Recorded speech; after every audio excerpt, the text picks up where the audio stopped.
The Untouchable. Ooh, True School Sports Empire proudly presents something boxing games are missing. Hey, what's going on? It's your boy BT, and I came here to talk some boxing with the thousands of True School Sports subscribers. Now, guys, once again we are live, and tomorrow I'm not going live, so I was trying to figure out what I was going to talk about today on the live because really and truthfully, I feel like we talked about everything.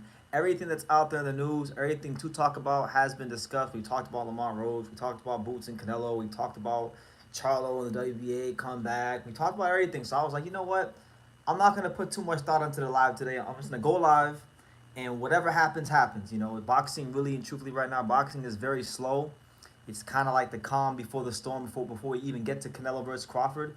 There's not really any notable fights going on in boxing until about September 4th when Ulysses Iglesias fights Vladimir Shishkin, and really nobody's even talking about that fight. So really, everything before Canelo Crawford really doesn't matter. If we're just being honest, nothing in boxing really matters or takes precedence over Canelo versus Crawford on September 13th. So listen, I don't know what to expect from this live. I don't have anything planned out. I'm just gonna let you guys in the chat, you guys ask whatever you want. It could be box related, it could be non-box related, because really we've covered everything, and I'm trying to stay in rhythm with these lives because I feel like I go through a lot of periods of time where um, I don't go live. So I'm giving you guys what you want. So if you're here right now, if you're watching the playback, smash the like button.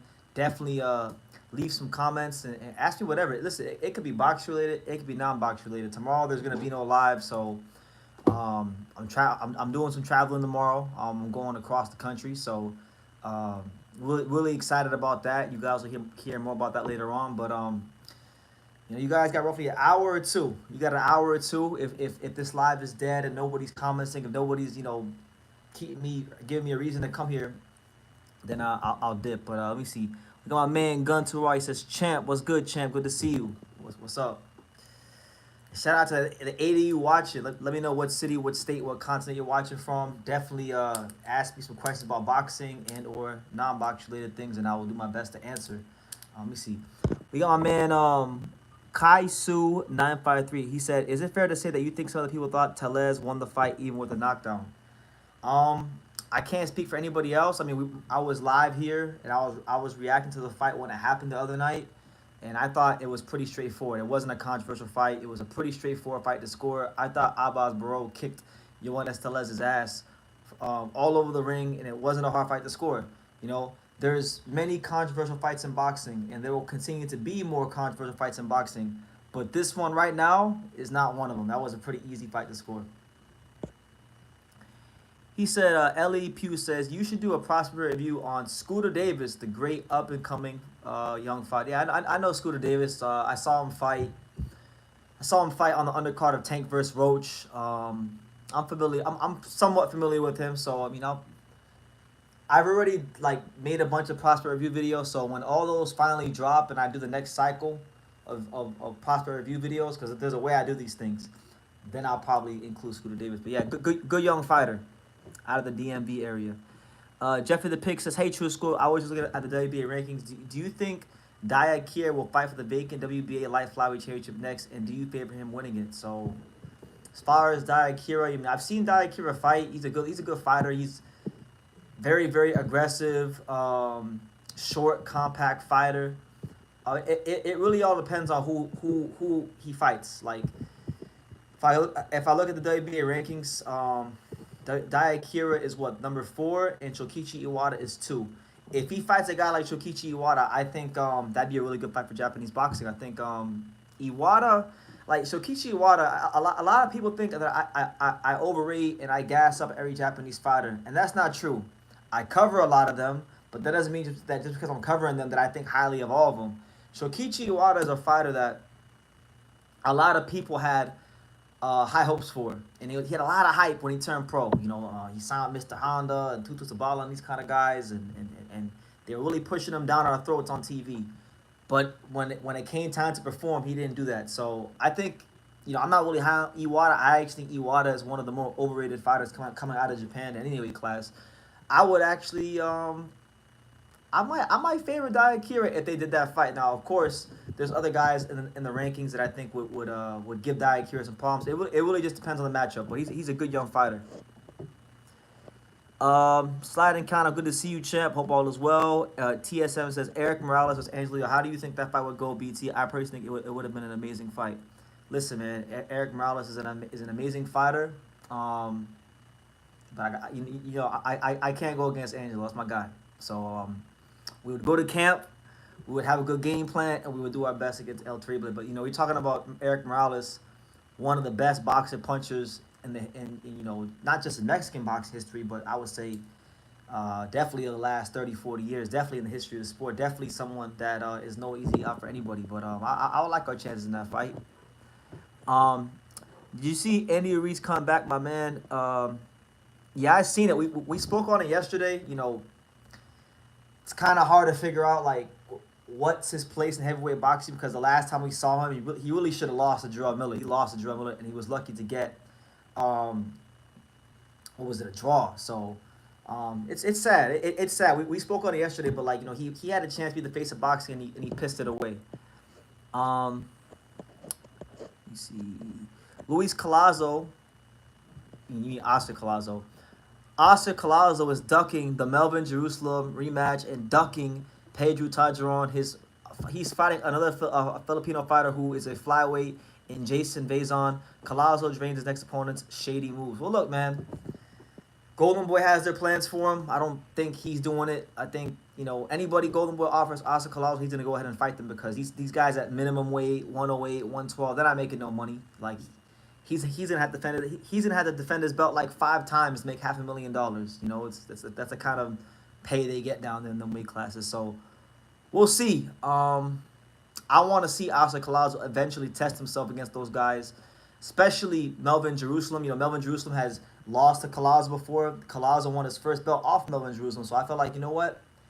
Melvin has come back. Melvin has been champion. Melvin, is an explosive fighter. Why not give Melvin the opportunity, Hopefully Golden Boy can go ahead and do that because Oscar Collazo, I like him, but, they can't protect him forever. So we shall see.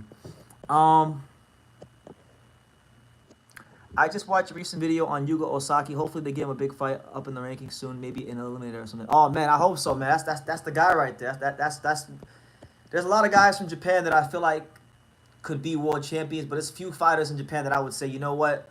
When Naoya Inoue retires, that guy has a chance to actually, be the next guy that steps into, not those shoes because those are big shoes to fill, but someone that could really be something not just in Japan but on the world stage. I think highly of him as a fighter. So yeah, I hope they do.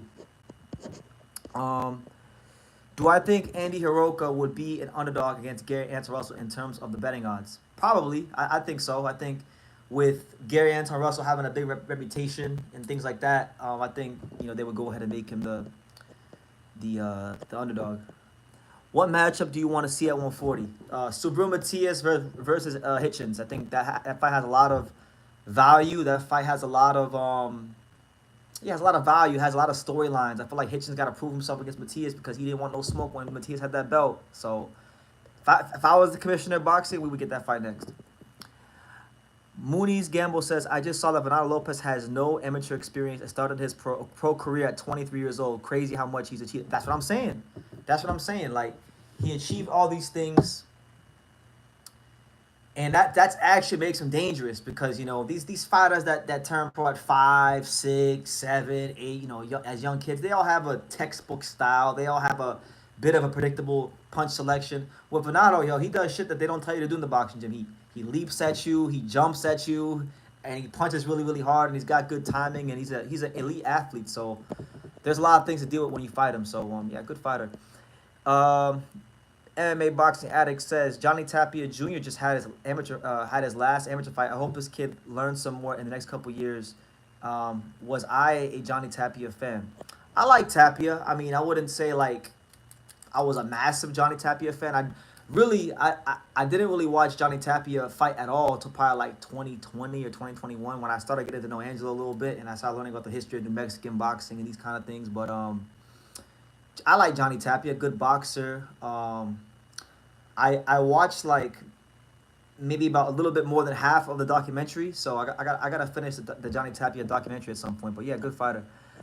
Anthony Jones says, I've had my kid on that. I had my eye on that kid, Troy Nash. He lost, but he is a special talent. Well, listen, man, I don't, I don't use losses to demean a fighter. You know, you can come back from a loss.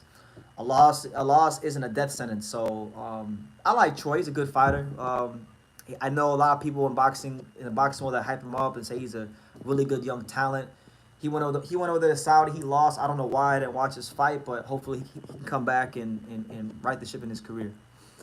Um, Calazo should go after Canizales. You think so? That'd be a good fight. Talking about Carlos Canizales from 108. You're saying Calazo should move up to 108? You see Masamichi Ibuki's fight on October 12th got canceled. I hope he does get a fight rescheduled with Felix Alvarado. I think it'd be fun. That'd be a great fight. Two big time punchers, two guys that bring a lot of smoke to the table. Why not? Speedy recovery to Ibuki. Who is a world champion that can beat a world champion 2 weight classes above his own? That's a good question. So a world champion who could beat a world champion 2 weight classes above his own. Let me see. 108, 115. I mean, I think there's quite a. I think like a guy like one of you guys earlier mentioned Yugo Osaki. I think, he could beat like he could go to 115 and beat a guy like Wabaldo Garcia, or like maybe if I get out of Japan for a second, let me see, let me see featherweight.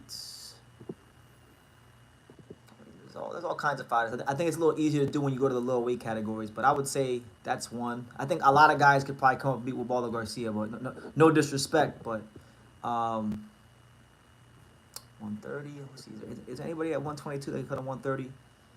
I mean, maybe now in a way it could come to 130 and do something with like a guy like, I don't know, Sugar Nunez, or Foster, something like that. I don't know.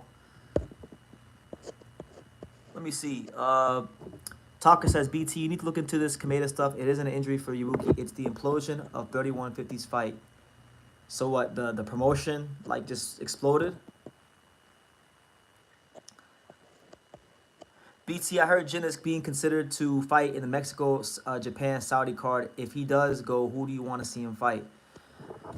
Jin is one of those fighters, honestly, I really don't care who he fights because he's always exciting to watch.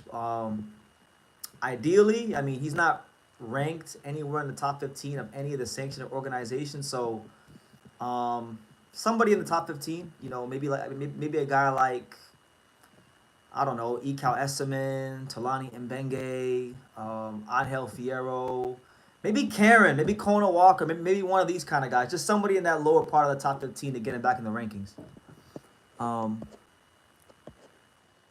See, DT, do you know about Amir Anderson, 21-year-old, 160-pounder, extensive amateur background? He's on Misfits. Might have got more recognition if he was on one of the major promotions. I've heard his name. Like, I'm not gonna say I know a lot about him. I just, you hear a lot of names being thrown out there. I've seen his name before. I know that I've heard his name. I just don't know anything about him other than he was somewhat highly touted. He had a good amateur background from what I remember hearing, but I'm not gonna act like I know a whole lot about him.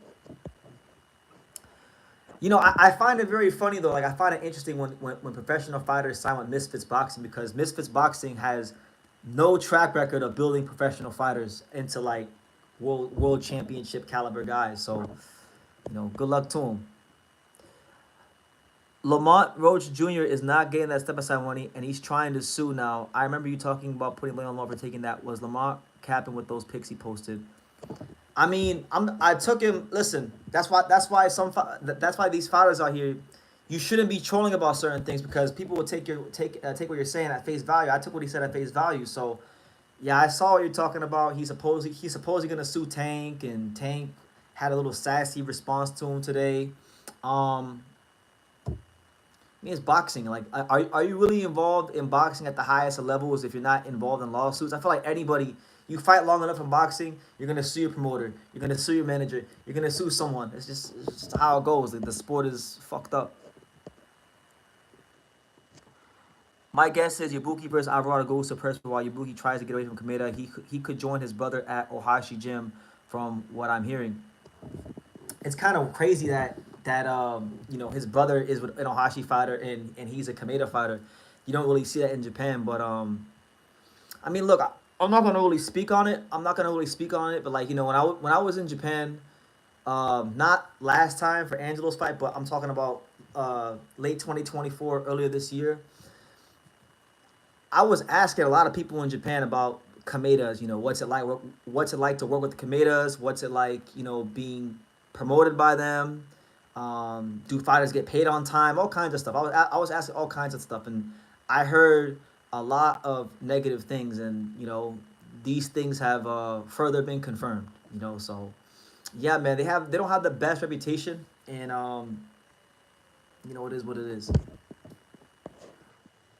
Jin Sasaki versus Raul Gurriel. That's a good fight. Why not? Gurriel, he lost the fight. Well, I thought he lost. I thought he was fortunate to get a draw in the Rocha fight. I thought Rocha beat him. But I would welcome Jin versus Gurriel. Jin Sasaki versus the Mike Tyson in Yokohama. BT, I think it would be like Ipo versus Sendo. I think Jin Sasaki would send Soa Tanaka to the gulag. Soa Tanaka, you guys think Jin Suzuki's defense is bad? Yo, Soa Tanaka's defense ain't much better. It's pretty. I think it's worse. I don't think he's on that level yet. I think he needs to really take his time. Do you see any current boxer from today or a decade ago that can compete in any era? There's a couple guys like that. I think Terrence Crawford's one of those guys. I think Usyk is one of those guys. I think Inoue is one of those guys. Um, there's a couple guys, couple fighters. By the way, guys, look, there's 28 of you guys here. Listen, run it up, man. I'm here. Like, truth be told, I'm running on fumes. There's not gonna be a live tomorrow. I'm doing some traveling tomorrow, so run it up, man. Smash the like button. You know, so that this live gets pushed out to as many people as possible. You know, the YouTube algorithm is always trying to keep True School Sports down. So you know, by you doing that, that definitely helps. Um. MMA Boxing says, "Where are you from, my man? Are you still working with Stacey McKinley? If I can recall, I remember seeing you guys chop it up about the history of boxing. I'm originally from South Florida. Stacey McKinley, I haven't talked to in about a year. I haven't had him on the channel for about a year. I'm actually long overdue to to call Stacey and get him back on the channel because there's a lot of things we want to discuss. You know, I want to get his take on like the Usyk's place in heavyweight boxing now. I would like to get his take on mostly Itama. I would like to get his take of what you would call it, Brian Norman Jr. You know that, you know, all kinds of stuff. So I gotta get back to him soon. You should do a lot. You should do live call-ins and post more shorts. It will help you with your viewership. I post plenty of shorts, but you are right about the live call-ins. But I'm not lacking in the shorts department. I post plenty of shorts. Let me see. We're going to see on Instagram BT going back to second home Japan with udon noodles. No, I'm not going to Japan. I'm going somewhere here in the States. I will not disclose where I'm going till I'm there. But I'm going somewhere in the States, and I'm going somewhere in the States that I've never been to before. So it ain't Las Vegas, it ain't New York City, it ain't South Florida, it ain't Chicago, it ain't Atlanta, it ain't LA, but I'm going somewhere in America. Um If you were the commissioner and were given leeway to build Mexico versus Japan, Carl, what would it look like? That's a good question. Mexico versus Japan, I would do. Let me see. I would do. Let me see. 130. Where's 130 at? I would do Jin versus Guriel. That'd be on the card. Jin Sasaki versus Raul Guriel will be on the card. I would do. Where's 130 at? I would definitely do. Where is it? I would do Emmanuel Navarrete. Oh wait, no. Yeah, I would do. I would actually do. I would make Nikita Nakano move up to 130 and fight Sugar Nunez. You know, I would do like some out there matchups if I had a card. Give me Angelo Leo versus Inoue. Give me that fight, or give me Espinoza versus Inoue versus Espinoza, or Inoue versus Leo. One of them kind of fights would be all right. There's all kinds of matchups. I mean, there's a lot of them. Let me see. My guy BT, my bad I wasn't here the last 2 days. What the fuck? I went back to listen. Appreciate you, champ. It's all good. I'm not going live tomorrow, so you'll have time to catch up. Bro, don't worry. Mao Naji bare knuckle will fight in October. I keep forgetting he's fighting bare knuckle. Like, honestly, if it wasn't for you guys, I wouldn't even realize that he's fighting bare knuckle. But good for him. I mean, I guess that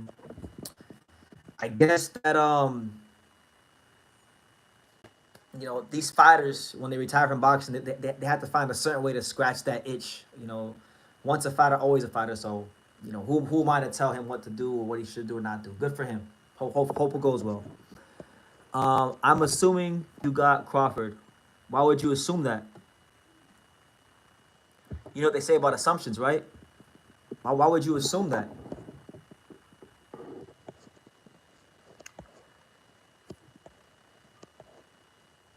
Do I think Marco Verde is the next Mexican superstar in boxing after Canelo?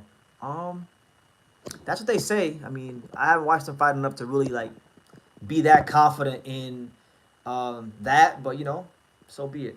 If he is, he is. He from what I've seen, he boxes really well. He's a little slick.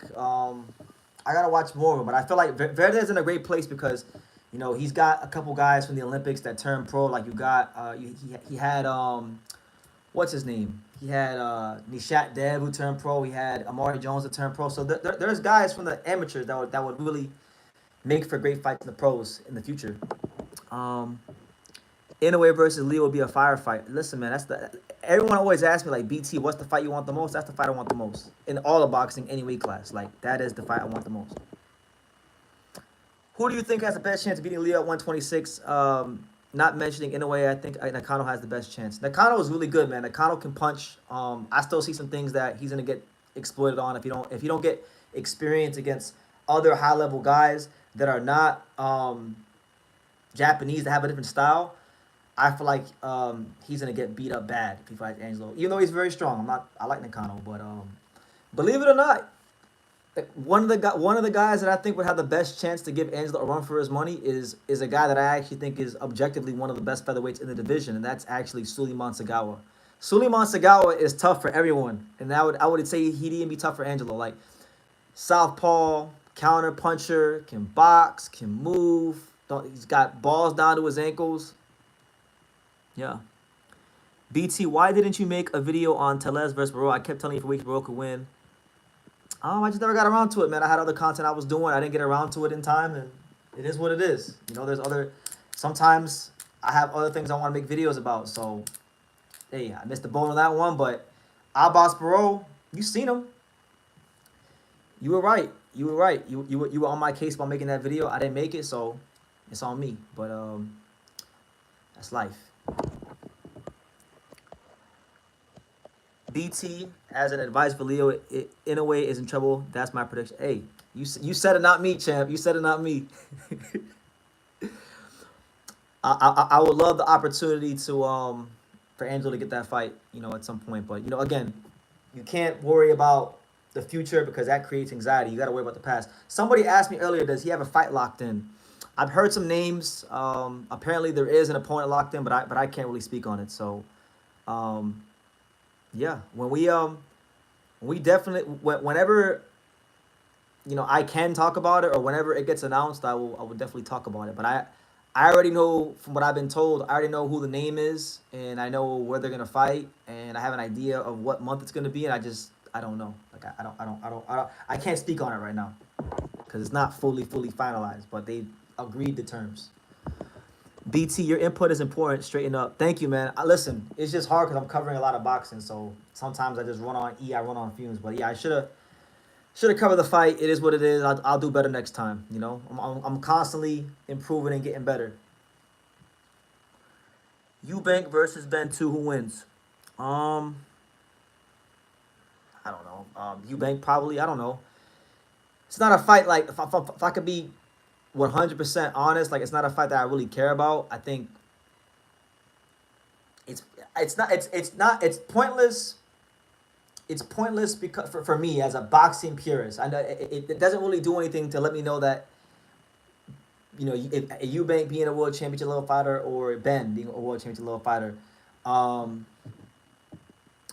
You know, I just I don't know. I don't really care. I thought the first fight was good, but I think people went a little bit overboard calling it the fight of the year. But hopefully Ben can make some adjustments because I feel like the most damning thing from Ben was that Ben Ben let Eubank outwork him, and you can't be the smaller guy and let a guy outwork you. So it is what it is. Omar Trinidad will get cooked by anyone ranked by the IBF. I don't know how he's ranked over guys like Fernando, Alim, and Mikita Nakano. Your guess is as good as mine, champ. Maybe I think he had one of those regional titles and he's defended it a bunch of times on UFC Fight Pass. So normally, when you have one of those regional titles, when you fight a lot and you defend it a lot, it's supposed to give you standing in the rankings. Sometimes these sanctioning bodies be on some bullshit. They like to pick and choose who they move up in the rankings when they're defending their regional titles. But that's my only guess because it can't be for his opponent selection because he hasn't really fought anybody worth writing home about.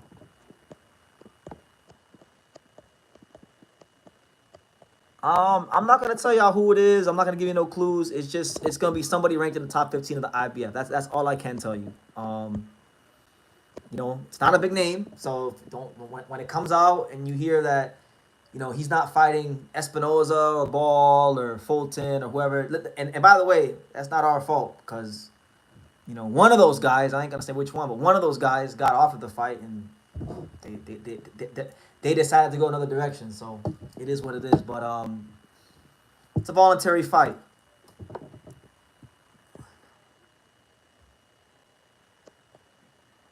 The most curious question in boxing for me right now is why is Neri doesn't have a fight scheduled? Japan, did the Japan deal fall through? BT, we need answers. I don't know. They just signed Casemiro, so I feel like at some point, whether it's his next fight or the fight after, Kameda Promotions and 3150 are going to look to do Neri versus Casemiro. And if they're not thinking about that, then they should definitely, do that for sure.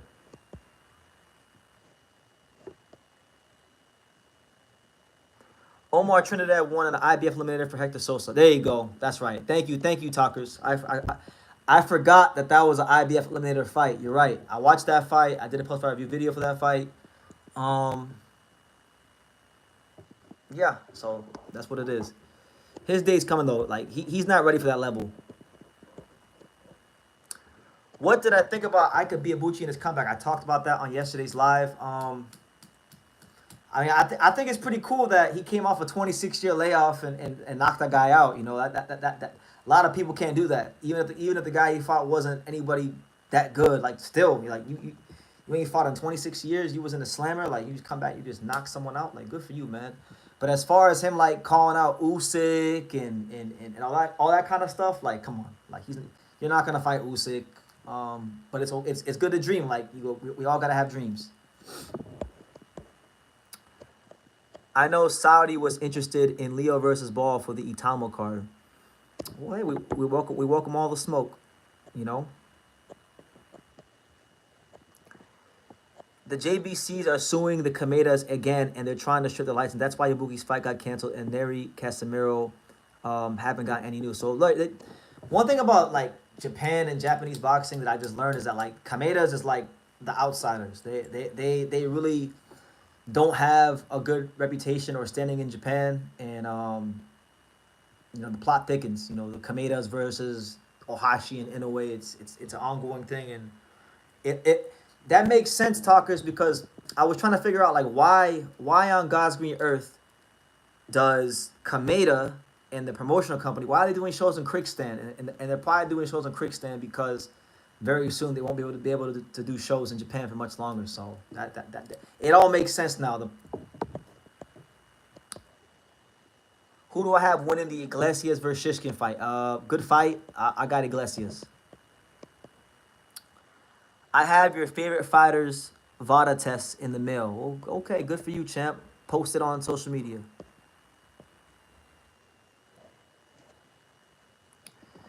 Do you think Luis Neri has a shot at getting a title at 126? I mean, like, do I think he'll win a world title? I mean, okay, so if Neri does get a world title shot, he's more than likely going to get that title shot in the form of the WBO title shot, which would mean that he'd have to beat and fight Rafael Espinoza. And in that case, I would say no, he's not going to be Rafael Espinoza. But we shall see. You know, he's a good fighter. You know, he's a good fighter, and I think he's a good addition to the featherweight division. So they don't like anyone who doesn't fight in their rigid molds. Yeah, I mean, you said it, not me, champ. You said it, not me. They have a way they do things there in Japan. Um, it seems, you know, I'm only speaking from my frivolous, meaningless perspective.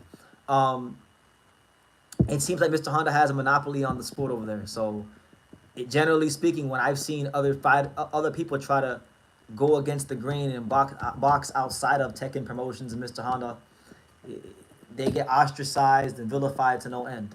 Even if they do some good things, because I'll tell you this, man, just being objective here. When Kameda fought Angelo, that whole card, I thought it was pretty well matched. I thought it was a decent card. I mean, they had two legitimately good world title fights on the card. They had some guys get upset on the undercard as well. Like it was actually a good night of boxing.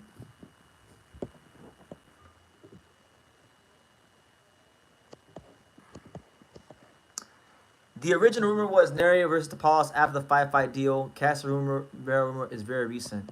Yeah, I mean, let's just wait and see because really and truthfully, like they're all over the place. It seems like there's a lot of moving parts. JBC suing Kameda's, you know, Kameda signing people, Kameda's doing shows and Kriegstand. They're all over the place. They also got Kenneth Lawler out in the Philippines. There was also something about an alternative commission in Japan, but I doubt that will ever happen. Honestly, they should just go back to Mexico. They probably should just go back to Mexico because from what I've saw, from what I heard around people in the Japanese boxing community, is that pretty much many people in Japan don't even look at the Khmers as Japanese. They look at them as Mexicans because they spend a lot of time in Mexico. They need to get Neri vs. Quayle. That's easy pickings. The featherweight champions themselves are bad matchups for him. For who? You need to cover Ulysses Iglesias. I will make a video when they fight. I'm pretty. See, have I made a video about him? Let me check my archive. Have I already made a video about him? Yeah, I've made one video about Ulysses Iglesias, and that was back last November. I haven't I haven't made a video about him since he beat. Well, no, it was actually it was a prospect review video. I did it last November 15th, so I got to go ahead and up my Ulysses Iglesias coverage.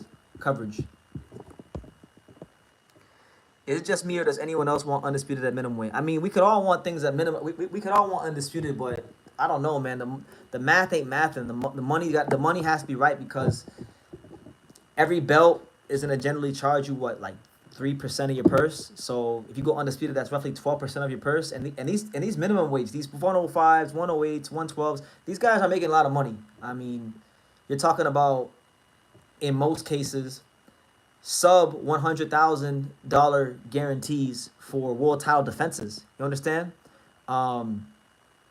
Most promoters are not going to pay these fighters anything north of $100,000 for a world title defense. Most of the time, it'll range to somewhere between 70 to 90 grand for a world title defense. Not world title like challenge, but I'm talking about world title defense. So that being said, I mean, 12% off that plus your trainer plus taxes. Like, I mean, what does the fighter leave with? You know, that's why you don't get these world title fights at minimum weight. You would need a guy like Turkey. You know, that's see everybody who says I just hate Turkey. This is where the value of Turkey could come into play because if you really want to have guys filling your cards, filling slots, being useful, I feel like you should do a 105 tournament or a 108 tournament or a 112 tournament because you could literally put up $1 million for the winner of that tournament and it would cover undisputed, it would cover sanctioning fees, it would cover all these things. You'd be all right, but they're not really thinking about it like that. My man said, I want to see Espinoza versus Leo. I don't know if he has more pop versus Robeisy, but Robeisy is a lazy-ass fighter. Yeah, I want to see that fight too, man. That's one of the fights I got in my notebook. written down, underlined, circled.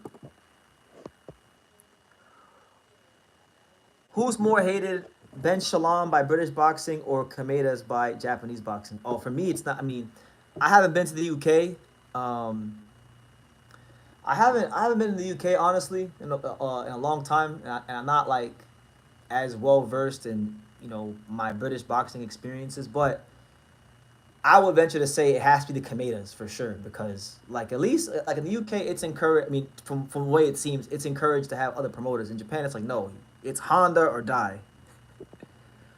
Of course, boxing is well right now because ain't shit going on. That at least we're getting the fights. T you be doing aged poorly. How? How did it age poorly? We didn't get Benavidez versus Canelo. We're getting a welterweight fighting a 168 pounder. That's not giving people the fights they want to see. People want to see it now because it got made and people are talking trash and Boots is sparring Canelo. But that was never one of the fights people wanted to see. I could give you a laundry list of fights that still haven't happened yet. So when I said when I was in that park, walking around enjoying nature, and I looked at the camera and I said, at least you're getting the fights. It's still very valid. We're not really getting any fights. I mean, you tell me, what? Name me five significant fights Turkey has made. Name me five. Usyk, Fury, right? Usyk, Fury 2, right? Better be at Bivol. Better be at. So that's like four fights. So that's like four fights. Maybe he gave us like five, but there's a lot of fights he didn't make that he could have made. You know, he had like look, Tank is going to fight Jake Paul, right? So Tank had no problem selling out. He could have worked with Tank. He could have worked with Tank. He could have worked with Al Heyman. Why couldn't he get Tank involved? Why couldn't he make Shakur versus Tank? Why couldn't he make the featherweights unified? Why couldn't he make some of the guys at 105 unified? Like, you guys are acting like we asked for Crawford Canelo. Nobody actually asked for Crawford Canelo. We're getting Crawford Canelo, and it's being propped up as the biggest fight or one of the biggest fights of the year. So now people are acting like they care about it, but no, at least you're getting the fights is still very much in play. I'm just cooling off on Turkey because really and truthfully, I don't give a fuck anymore like that. Like I told you guys what it was. I'm not gonna repeat myself a million times. You either got the message the first 15,000 times I said it, or you didn't. And every now and then, when certain fights fall through and we don't get them, I'm gonna tell you guys. At least you're getting the fights. When Turkey makes bullshit fights, I'm gonna tell you guys on Twitter. At least you're getting the fights. But I made my point loud and clear, so there's no need to keep repeating it over and over again. Tank doesn't do tough fights. He's never taken a tough fight his entire career. Now it should be no different. Unfortunately, that seems to be the case. Look at Jael Pataya, right? Because my man The Hill, he asked a question about Jael Pataya.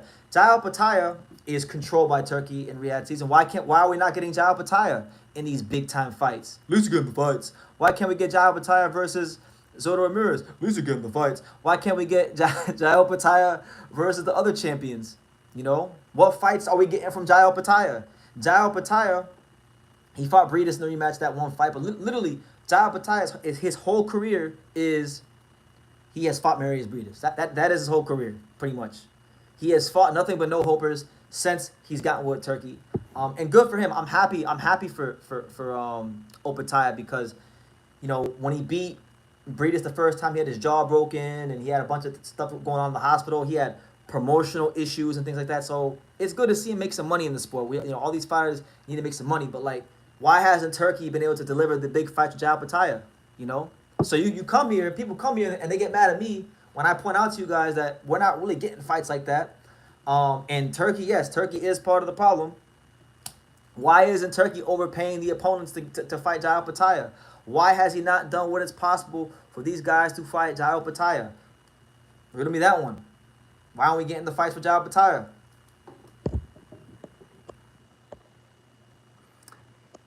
Am I gonna buy any of the Topps boxing trading cards? I definitely want to. Maybe not right away, but I definitely want to. I want to get the. I saw they had a Brian Norman Jr. card in there. I'm not sure like which fighters they have in the set. I mean, I've seen the only fighters I know they have in the Topps boxing trading card set are the ones that have been posted on Twitter. So I mean, I know they got Brian Norman Jr. I saw they had like Tyson Fury. So there's a couple cards in there I actually want that I would like to put on the wall and stuff. But sure, why not? That's what I'm saying. Like the big fights. Turkey always says, "We do the big fight." You know, it's all everything is a big fight. He'll tell you guys. He'll tell you guys that that shit is chocolate, and you guys will think it's a big fight. Some of you guys, not all you guys. A lot of you guys are pretty smart. Zerto and CBS didn't want it. Now Zerto was injured. Badu has a rematch. Yeah, no, it is what it is, man. Like, I feel like Turkey could have made it happen. He got the money. He has the capital.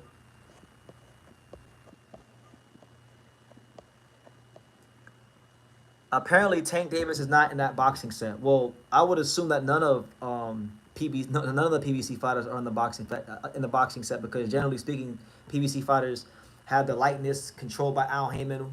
Um, yeah, so I don't know. I don't know who's in the set. I want to buy a box or a pack or something so I could see who's in the set.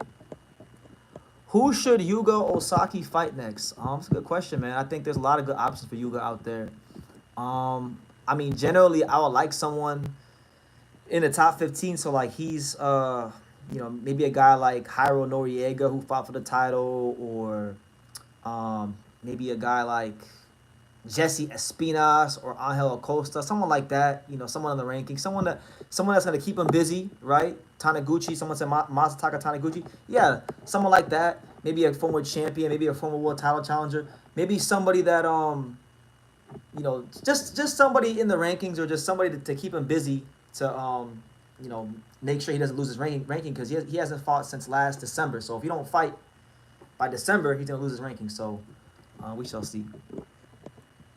So apparently, Boots is a coon because he's sparring Canelo. That's big news. Boxing isn't boring. Boxing is boring. I already talked about Boots versus Canelo, and I don't really give a fuck about people's fake racial narratives or things they want to push. I'm so serious, guys. Like, if I could be ever so honest, if there is one thing in the sport I do not give half a singular fuck about, it is people and racial narratives and things like that. I'm not here for that. I'm here for the boxing. So, hey, some people think that Jaron Ennis betrayed the black community because he sparred Canelo Alvarez, but last time I checked, him and Crawford ain't friends. Him and Crawford aren't in the same camp.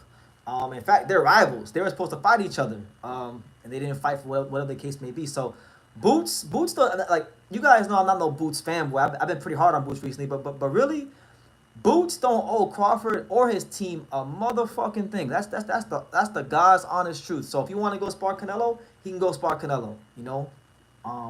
That's what it is. And anybody who says otherwise just isn't thinking like a mature adult, a rational, mature adult. Like, Boots sparring is not news. Are y'all for real? I mean, it was cool to talk about when the picture first came out, but I already talked about it. Like, everything that's out there in the news, we talked about. And today's been a slow day. Like, there's nothing really to talk about. So that's why we're just here shooting the shit. Like, I'm not gonna go through the trouble of planning a live and doing talking points. Like, just let it fly, and I'll let you guys comment, and whatever you all want to talk about, that's what I'll talk about, and that's what it is. Boots is gonna be like Andrade.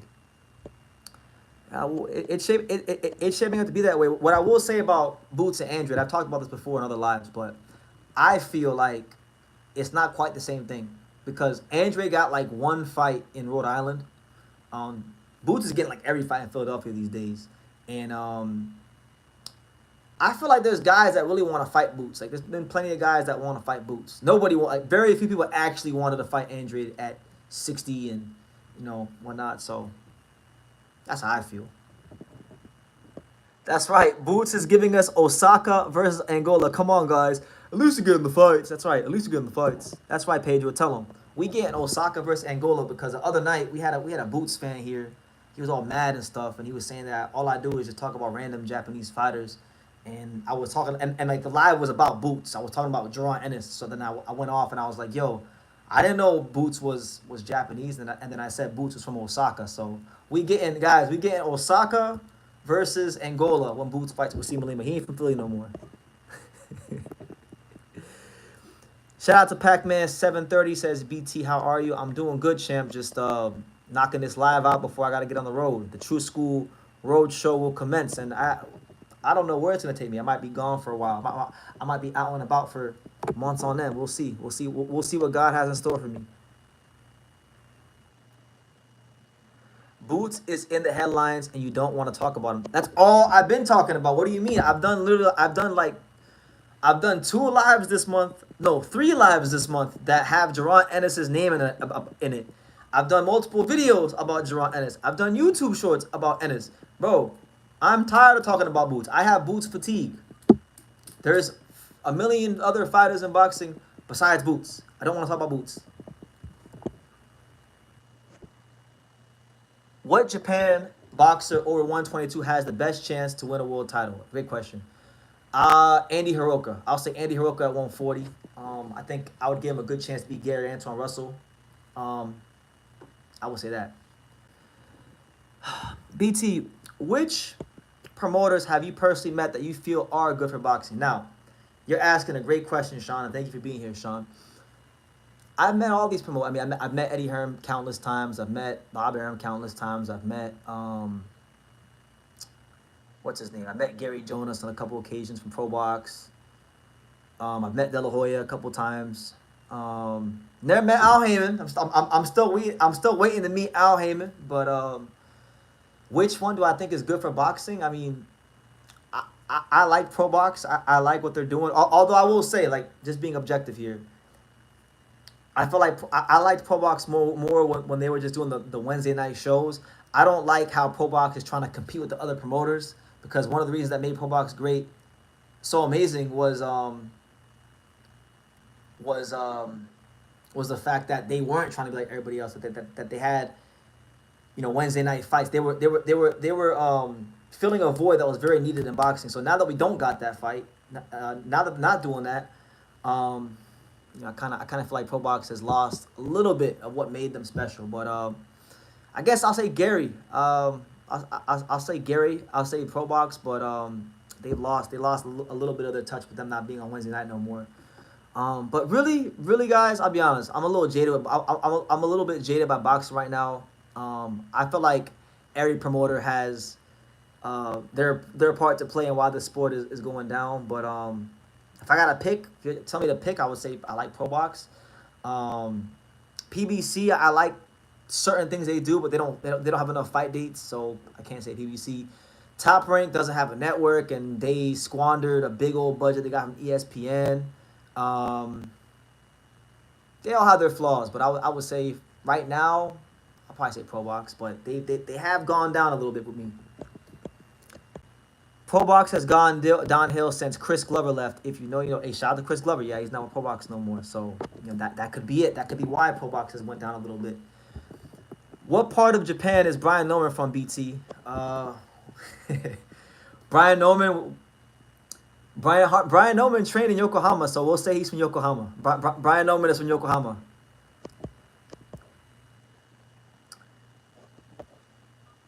The urban Americans are trying to hype up Boots as much as possible before Crawford loses.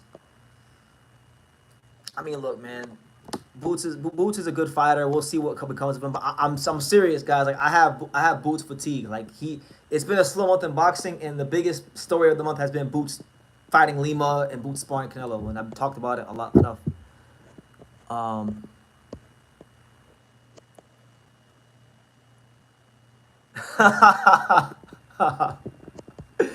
My man Andrew is in the chat. Talkers is wild, and he says if you ask Chris, he certainly wouldn't say Jonas is great for boxing. Hey, you listen. I haven't talked to Chris about that, but I know they had a fallout from what I've heard. So yeah, there's that. BT, is Andre Ward broke? Why is he crying for a fight? I don't know, man. I mean, I don't think he's broke, and whether he is or he isn't, that's not my concern. I'm not out here watching another man's pockets. But I just think, look, man, I think these fighters they grew up their whole life in the fight game, and boxing really does a great job of feeding a part of your soul that nothing else can feed. So once a fighter retires, there's nothing that can really give him that satisfaction, that rawness, that authenticity of stepping in between the ropes. So I just feel like he's going through a period of time where he misses boxing, and he's just saying things. I don't think he actually really wants to fight Anthony Joshua. Have I met Sam Watson? Yes, I have. I met Sam Watson on numerous occasions. I met his son Marcus. In fact, his son Marcus is a good friend. He's a friend of mine. You know, me and Marcus Watson get along. You know, when I see him, it's always love, and he's helped me with some things as far as PBC is concerned. So shout out to the Watson family. BT, I think we're beginning to see a resurgence and comeback of Cuban boxers where they're starting to sit down on their punches more and stand more. Would I agree? Um, I would agree. Yeah, because you got guy like Morel, Iglesias, Telez. Yeah, I mean even Andy Cruz. Andy Cruz didn't when he turned pro. He didn't just like go with a Cuban coach and bring the Cuban style to the pros. No, you saw Andy Cruz really. You saw him go to Philly and look for professional training and professional sparring, so he can develop a professional style a lot early. Because a lot of times with these Cubans, that learning curve is steep because they want to box the way they did in Cuba in the pros, and that shit don't work in the pros. So, I would agree with you. Do I think Mirko Quayle could beat Nick Ball? Yes, I do. Yes, I do. But I'm a little less confident in it because I was sitting down with Miguel Leo one day watching him, Angelo's dad, and he pointed something out to me about Mirko Quayle. I'm not gonna say what it is, but he pointed something out to me, and I'm like, damn. When he pointed it out to me, I'm like, damn, he might get knocked out soon. So I'll just leave it at that. I'll say I favor Quayle, but it's not as wide as I once had it. My man said Glover is having a pro fight in a couple weeks in the DR. I've seen that. Yeah, he's been training really, really hard. So shout out to Chris Glover, my fellow Evertonian. Shout out to Chris Glover. Hopefully he wins this fight and continues to do great things in boxing. Who would I like to see Demetrius Andre fight at 168 or 160? Since this is the end of his career, I really think he should retire. I don't even know. Is he still active? Like, does he still want to fight? Like, has he expressed a desire to still? I'm not sure, man. Caleb Plant. How about Caleb Plant? I feel like they both coming off losses. They both have familiarity. Andre and Caleb Plant have done some sparring before, so they know each other. Why not that fight? Berlanga. Some of you guys say Berlanga for Andre. I mean, yeah, those are fights that I feel like make sense, but I think Andre Plant to me makes the most sense. If there is a fight that makes sense, I don't know if any fight makes sense for Andre because like I said, he ain't really fighting. He don't really sound like. I don't know what he thinks. Does he have the ambition to still fight? Does he have it within his heart and his soul and his spirit to continue? I'm not so sure. He got beat up by Benavidez towards the end of 2023. We're damn near the end of 2025. And he still hasn't fought or announced any plans to fight. Andre got huge money from DAZN. He made so much in his career, he won't take rebuild fights, only huge ones. That's what I'm saying. Like, he struck while the iron was hot. There was a point in time where DAZN was overpaying American talent, and they overpaid him. So he's used to and accustomed to a certain level of compensation. And if you don't get compensated accordingly, very much similar to how Gary Russell. Why do you think Gary Russell Jr. wasn't getting a lot of fights? These guys get overpaid. They get paid more money than the fights are actually worth. And then if lesser fights don't command that sort of revenue, they're not going to fight. So personally, I think he's done.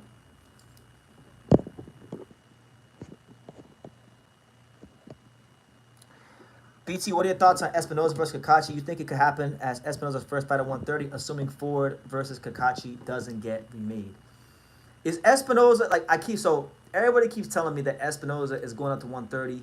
I've been Googling up stuff about Espinoza going to 130. I can't find anything. Apparently, you guys say that it was said on the Boxing Voice, so if that's the case, I have to go back and watch it. But I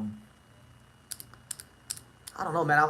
Listen, if Espinoza moves up, I'm gonna have a whole lot to say. So he better not move up. Otherwise, we're definitely gonna have to we're definitely gonna have to talk a lot. And I like Espinoza. I don't ever want to talk bad about Espinoza because we have respect for each other. I love him. I love the way he conducts himself. I love his team. I love his team. He's got great people behind him. But if he moves up to 130, oh my God! After all the craziness people have talked to me over the last year about what he would do to my boy Angelo, nah, man, we're gonna do some talking here if that happens. So yeah.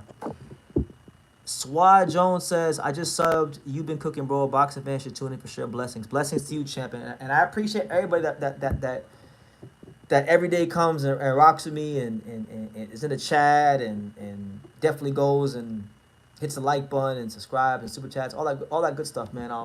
I think this next voyage I'm about to go on. This next voyage I'm about to go on, I think is gonna go in the history books because we're gonna be in not just one training camp, but I think a couple of training camps. So these are very personal, very serious things to tend to. We're gonna be in two training camps, I believe, right? Two. Yeah. Well, actually, it's one right now. The second one is pending. We'll see about the second one, but right now it's just one. But I think it'll be two. And who knows? Who knows? We might. You never know. Might find ourselves in Japan by the end of the year. You don't know. The true school boxing journey is ever changing, ever present, and sometimes I don't even know. I don't even know what the future holds half the time. So, yeah, man, really excited. I think they make Espinoza versus Navarrete if he moves. Well, I would presume and assume that they would make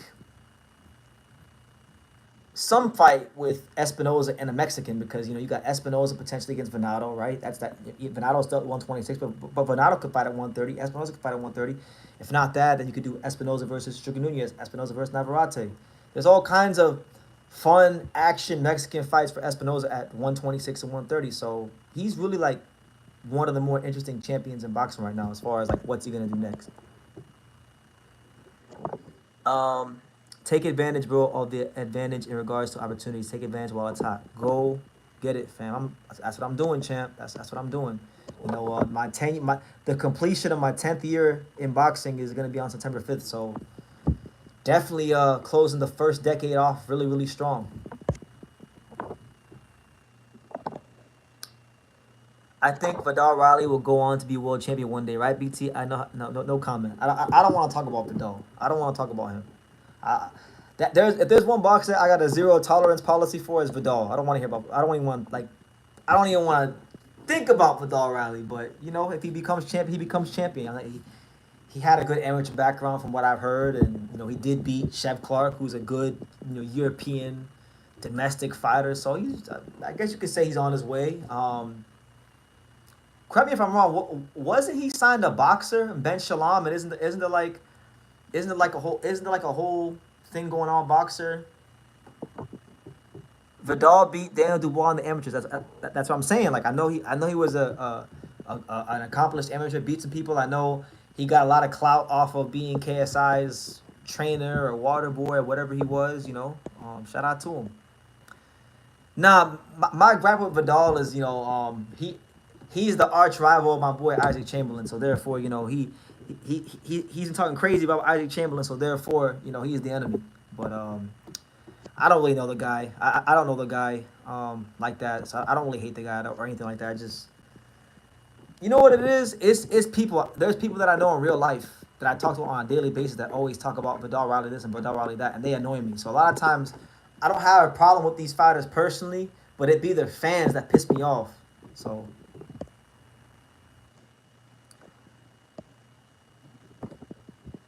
BT, I would say here, but Shalom would send legal letters. I'll DM you. DM me, DM me because I don't want Ben Shalom send you any legal notices or anything like that, man. I know how boxing can get. People love sending out lawsuits and threatening to sue you. I've been over the course of these last almost 10 years, I've been threatened to get sued about 3 times. Yeah, was it 3 times? Let me see. Rock Newman. Zaya Aliev. I think that and there's a third one I can't remember. Yeah, but I got threatened a couple of times by a couple people. I just named them, But none of them actually tried to sue me. None of them actually fell through. When does the Elijah Pierce interview drop? When I finish editing it. I haven't even started editing it yet. Cause I've been busy with other stuff. But I got like 4 interviews I gotta edit. So probably when I go to the airport or tomorrow, I'll start working on it and getting it out. LOL. Imagine Eddie Hearn suing BT. Shit, I mean, it's possible. You never know. You never know. Everybody loves to throw out lawsuits, but if they sue me, I don't know what they're gonna get from me. I ain't rich. I ain't What, they want some boxing posters. What they want a 7-Eleven or Family Mart light up magnet. What are they gonna take from BT?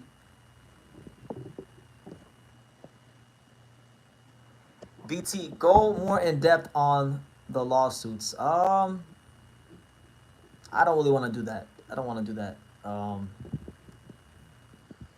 I'll just tell you the Rock Newman one because Rock Newman ain't gonna do shit. Look, Rock Newman tried to sue me because I did an interview with Riddick Bowe about why they split up, and Riddick Bowe said in the interview that Rock Newman was trying to get at one of his sisters or something like that, and then I dropped it or whatever, and maybe a week later, Rock Newman found me on Facebook and said that if I don't remove the interview in a certain amount of time, that he's gonna sue me. So I didn't do anything. I just continued about my life, and I didn't get no damn lawsuit. But that's the long and the short of it. So yeah, Rock Newman came from the doldrums and tried to sue me back in 2019, and then in 2023, another boxing manager threatened to sue me, but he didn't have no grounds to stand on. So that's part and parcel of the game. You're not really in boxing until somebody threatens to sue you. What's gonna drop first, Elijah Pierce in a fight or the interview? I would say the interview. I mean, they'll take your old Ring magazine collection. I mean, yeah. I mean, we got a couple magazines. I mean, if you sue me, you're not gonna get much. You want a PlayStation 2? What, you want a copy of Virtua Fighter 4? You want Grand Theft Auto Vice City? I mean, there ain't a whole lot to take. So go, have at it. Sue the untouchable if you want. But it's your boy BT, True School Sports. I wouldn't call this True School After Dark because really it's pretty early by this channel standards. Normally I'm live at 10, 11, these things, but because I want to get some rest, I'm live I'm live a little earlier today. We're getting the 2 hours in a little earlier today. Do I have Fight Night champions on me? No, I don't. I got Fight Night. Was it round 2? I think it was round 2. The one with Bernard Hopkins doing this in the cover. I got that one.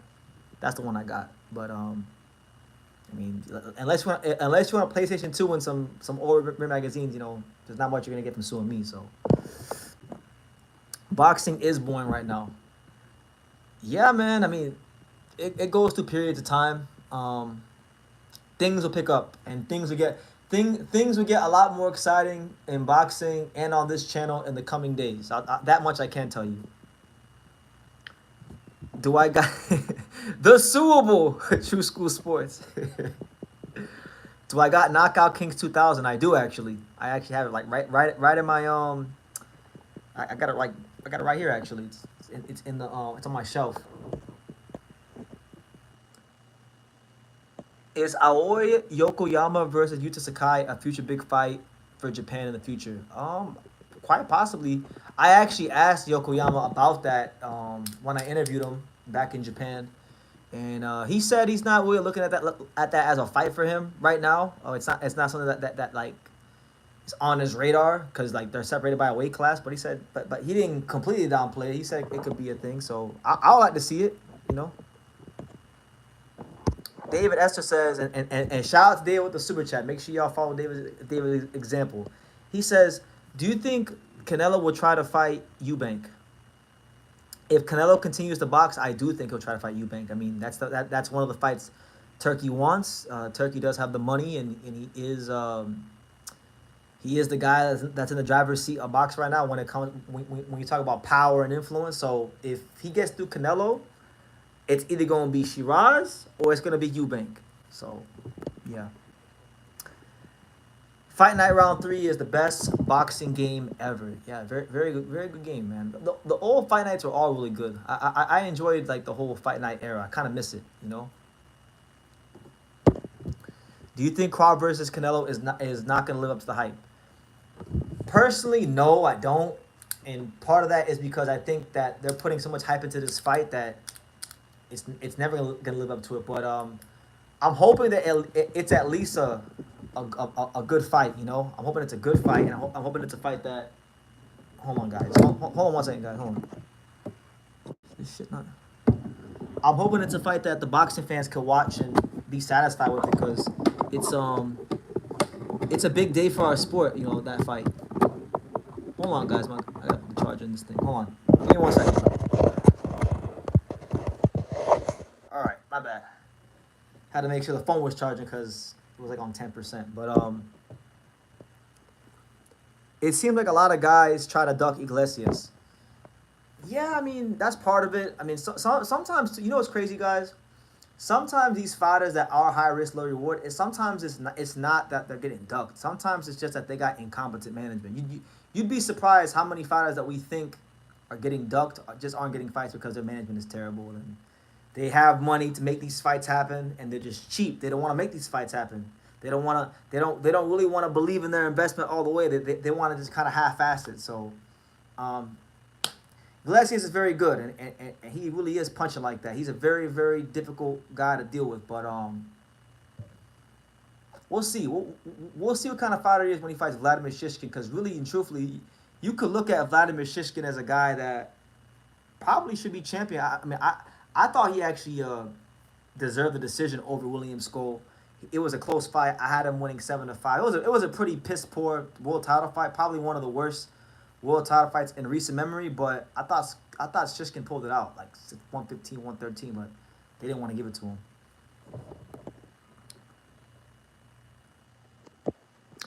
And Billy versus Lester Martinez is the best fight on the card. That's gonna be the fight of the night. Kevin Sajo, do you think he is good? The sanctioning body ordered Sajo to face him, and he ducked him. Sajo's fun. He's a good come forward fighter. You know, aggressive. Kevin Sajo versus Iglesias sounds like a fight with no money in it. but we'll see what happens. We will see what happens with Iglesias in his career and Kevin, and I want to see Kevin fighting Billy, 'cause, like that's the fight they gotta do. Yes, unlike Canelo, Shishkin almost stopped Skull. That's true, and I think if that fight would have been on neutral grounds, Shishkin would have got the decision. The problem is that what you call it? The fight was the Shishkin's promoters were the A side in the fight. They won the purse bid, so they had it. I think it was like in Germany, Argon Sports. I think that's the name of the company. So that's why he got the decision. So that's why these purse bids are important.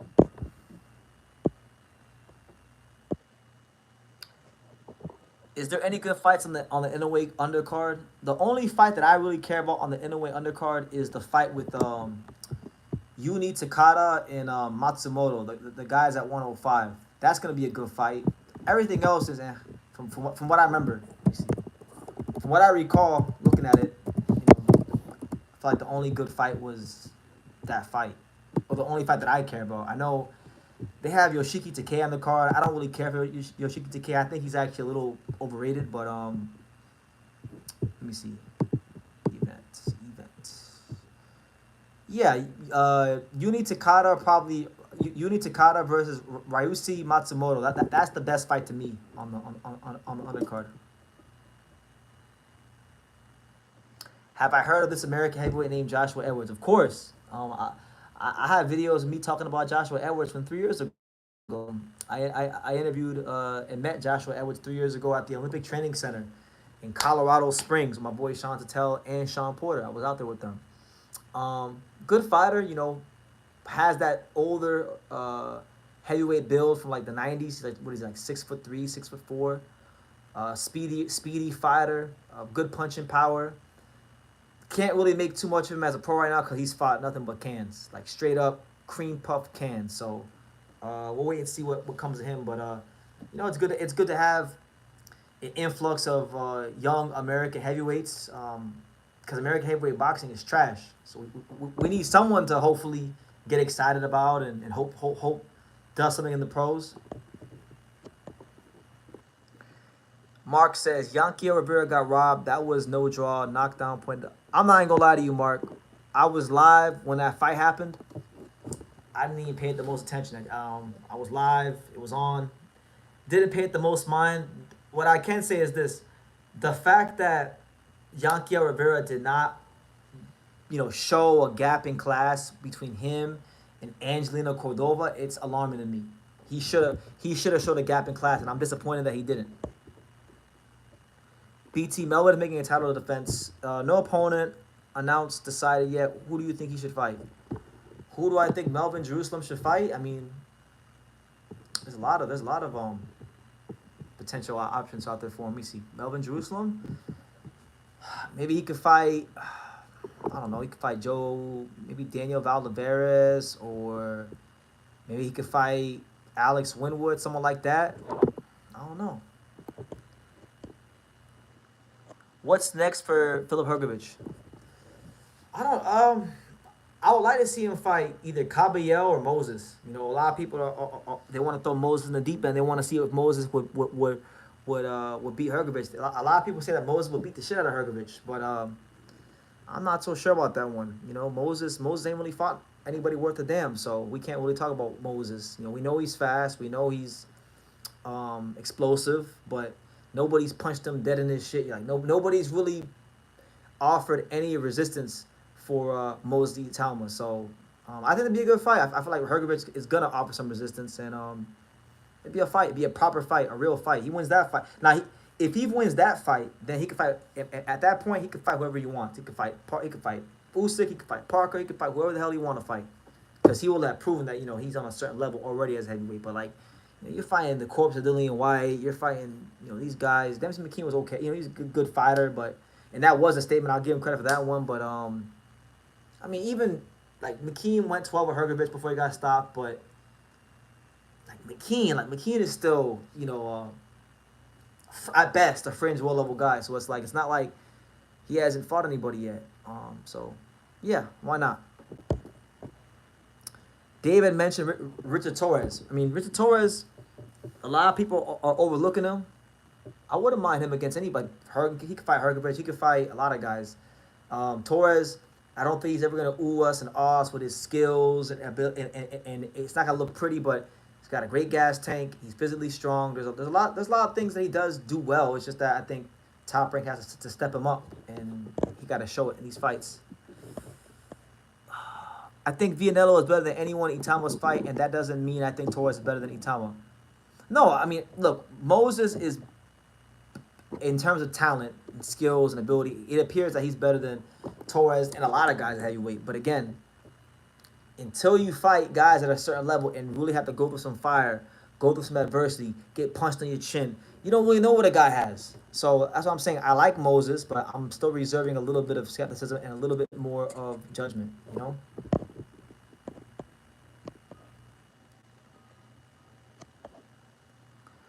Do I think Sugar Nunez punches harder than Navarrete? I don't think so.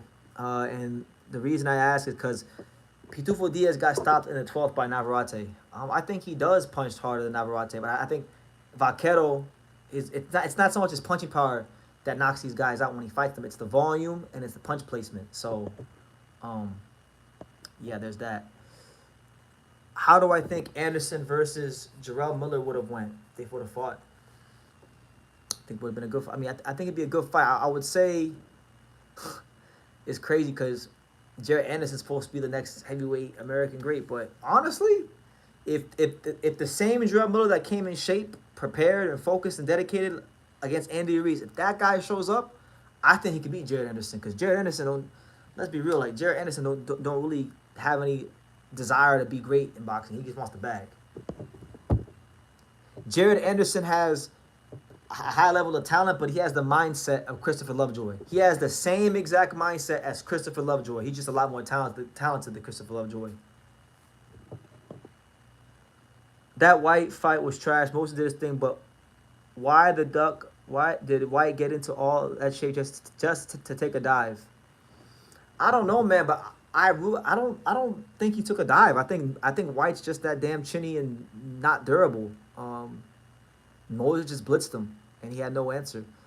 But again, it's boxing. It's boxing, so I wouldn't put it past any fighter at a high level with his money involved to take a dive. But really and truthfully, like, it was weird. What I can say, it was weird because when Dillian White does his ring walks, he called himself the Wolf or whatever, and he always does the wolf howl. Well, he didn't howl like a wolf on the way to the ring, which to me was an indicator that something is not right with him. You know, he's not acting like himself in this on this occasion. So maybe you're right.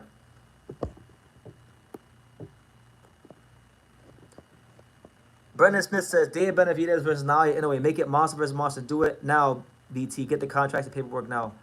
Shit, that's the fight we want to see.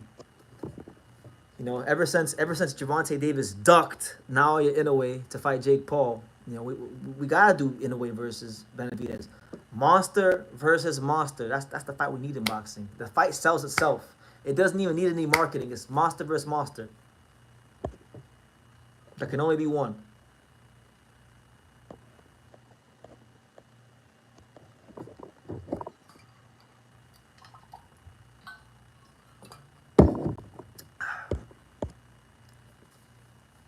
Christopher Lovejoy needs to stick to managing rappers and get out of boxing ASAP.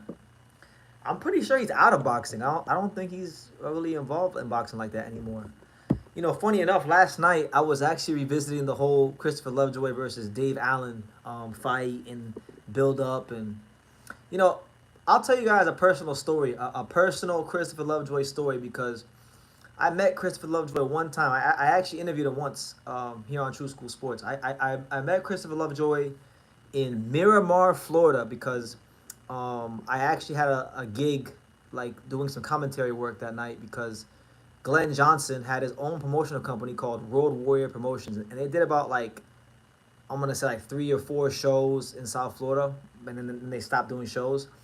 And I actually commentated a lot with my dad. I commentated the inaugural card, and Lovejoy was there. Lovejoy showed up with the GBO title, and I actually have a picture of me and Lovejoy with the GBO heavyweight title, and now he was cool. He was cool. He was a cool guy. Just he's not a serious boxer, you know. We all know that, but he there is something to be learned from Lovejoy. Like as bad as he is at boxing, like look how far he got with just knowing the right people, having the gift of gab, knowing how to use social media, knowing how to talk about himself. Like he got really, really far despite his ability. So, you know, while people may make fun of him, I respect the hustle, you know, and good for him. But yeah, I met him one time, and I took a picture with the GBO title. He was carrying around this GBO title, which I still don't know to this day. Is the GBO even real? Is that a real sanctioning body? Like, I don't know, but Dillian White has always been a trash fighter, and Moses exposed him his bad defense by actually seeing Dillian's bad fundamentals. So, example, Dolls and likes to duck his head forward. Yeah, I mean, he did what he had to do. Who do I think was the better fighter overall? Beterbiev or Golovkin? Ooh, good question. Beterbiev. Super Matias versus Isaac Cruz. That's a fight that should have happened when they were both champion. I remember asking Eddie Hearn about that fight when they both had a belt for that brief moment in time. I feel like it would have been a great fight for Mexico and Puerto Rico. Unification fight.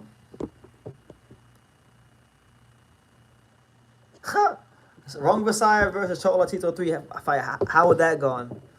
Well, I don't know, man. I feel like Romo Gonzalez won the first fight and they robbed him, but I don't know. They're both pretty washed right now, so I would say, fuck, maybe Chocolatito can get him soon. Maybe he beats him if they fought now. But speaking of Chocolatito, he's fighting September 12th in Nicaragua. He's fighting another can. I don't know what he's doing. Like, why is he still fighting? Like, he fought a can last year. He's fighting another can now. Like, are you gonna fight for a world title? Are you gonna fight for? What is the plan? Like, what's the point? Are you just fighting to fight? Like, I wish you would just come out and just say, like, look, I'm fighting because I want to win another super flyweight title. I'm fighting because I want to try to become a 5 division champion and go up to 118 and win a belt there. But like, he's just aimlessly just fighting. BT, do you think Tank is too lazy to make 130, or do you think he can only fight at 135? I'm not in this camp, so I don't know, but I would say he's probably outgrown 130. He's gotten his body's matured over the years. I would say It would probably be a struggle to get down to 130. He'd probably need a nutritionist, and he probably would have to have like a 150% best training camp of his life, you know, and even that might not be enough because you never know. People's bodies mature all the time, but either way, look, it don't matter if he can make 135 or 130. If your heart's not in it to be the best and inevitably challenge yourself against the other top guys out there, then there's no hope. What are my thoughts on Matias versus Dalton Smith? It's a good fight. Dalton's going to come to win. Matias is the champion again, so I'm sure he doesn't want to have that feeling of that he had when he fought Paro. I think it'll be a good fight because unlike Paro, I think Dalton Smith is going to look to exchange and punch to get Matias off of him. So I like the fight. Give me Matias by decision. My prediction for Inoue versus Merjan. It's a really explosive fight. I think Inoue could be in trouble if he's not careful, but I'm gonna say Inoue stops Merjan in the later rounds. Like I'm gonna say Inoue TKO 9. I think if Inoue targets the liver, it'll be there because when you fight a southpaw, the liver is in the front. So if he makes the left hook to the body a key punch for him, I think that could serve his advantage.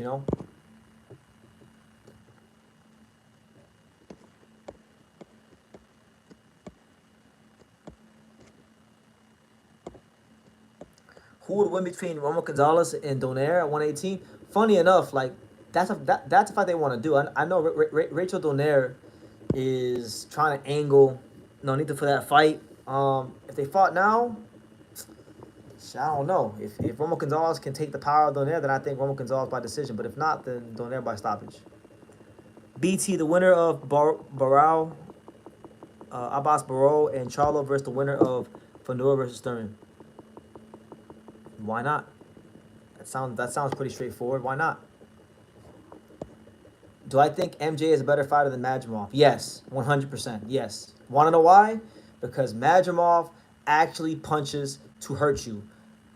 Or not Madrimov, Merjan. Merjan is better than Madrimov because Merjan, MJ, he punches to hurt you. Madrimov just feints and feints and feints and feints and feints and feints and feints and feints and feints and feints and feints and feints and feints and feints and feints some more. Then he might throw a jab and then he feints. Like, bro, he's so herky-jerky and awkward to the point where it's like, bro, you're too damn herky-jerky. Let your fucking hands go. I feel like if he would let his hands go a bit more against Crawford, he might have had a better chance to win. I felt like he let Crawford take the fight from him down the stretch.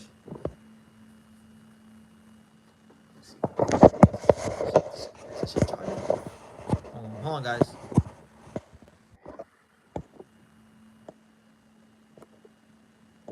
Prime Usyk or Lennox Lewis? Usyk, but that's a good fight.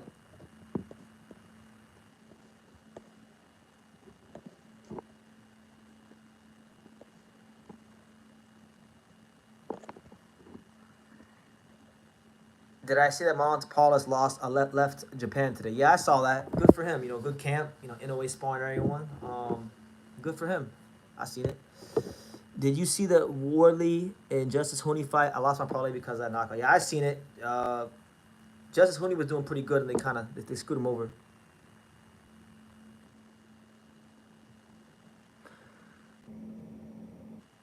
Nah, like Madrimov and the Crawford and Virgil fights, bro. He's just being herky jerky for no reason. Like, bro, let your fucking hands go. Like, he can punch. Like, he can punch. And he does have great footwork. But like, bro, you gotta let your hands go. Just doing all that Uzbek robotic shit. Like, bro, let your hands go.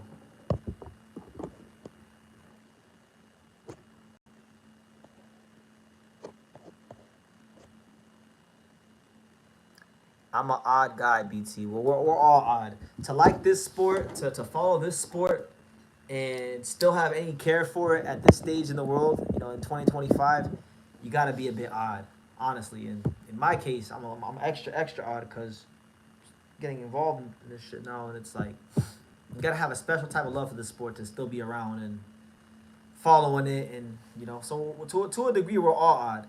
I'm an odd guy. You're an odd guy. We're all odd guys and or God. odd gals, if there's any women in the chat. Majima struggles or is afraid of the accommodation when it comes to high level opponents. That's what I'm saying. Like, is he afraid to get hit? Is he afraid to get clout? Like, what is he doing? Like, I don't understand him. But that's why I talk how I talk. That's why you guys always hear me say, yo, I don't want to hear you guys coming here with the Majimov bullshit. Like, Majimov is a good fighter, but y'all act like he's this grade A killer, and killer he is not. He's good, but he ain't no killer. And he won his world title against Magomed Kurbanov. What chance would I give Floyd Schofield versus Tank? I mean, shit. I give all these guys a high chance against Tank doesn't like people that fight back. Frank Martin, when he fought Frank Martin, I was there. I covered that fight. When he fought Frank Martin was like scared of Tank. Frank Martin didn't want no. Frank Martin really didn't want no smoke with Tank in the ring. It was ridiculous. He was like, Tank knew that Frank Martin was weary of that power. So I don't know, man. I would give Floyd a big chance because Floyd is very explosive and Floyd can punch and those kind of things, and he's got good timing. So because of that, we know that Tank is not gonna fight a guy like Floyd Schofield. BT, get the paperwork ready. Canelo versus Romo Gonzalez, all-time great versus all-time great. Canelo don't want that fight. He ain't never fought no one like Romo Gonzalez. What is your prediction for Canelo, Charlo? Top 3 fights you want to see in 2026. The top 3 fights I want to see in 2026, I would like to see Angel Leo versus Naoya in a way, even though I know I'm not getting it. I would like to see Jaron Ennis versus anybody worth a damn. And I would like to see Teofimo Lopez against Super Matias. Yeah, like Frank Martin's explosive. Frank Martin, you know, he can punch. He's athletic, but up here, he didn't have it. He didn't have it up here to do anything with Tank that night. So, you know, it is what it is. I know he was training down in Miami recently. So we'll see how he comes back. We'll see if he can do anything on the comeback trail.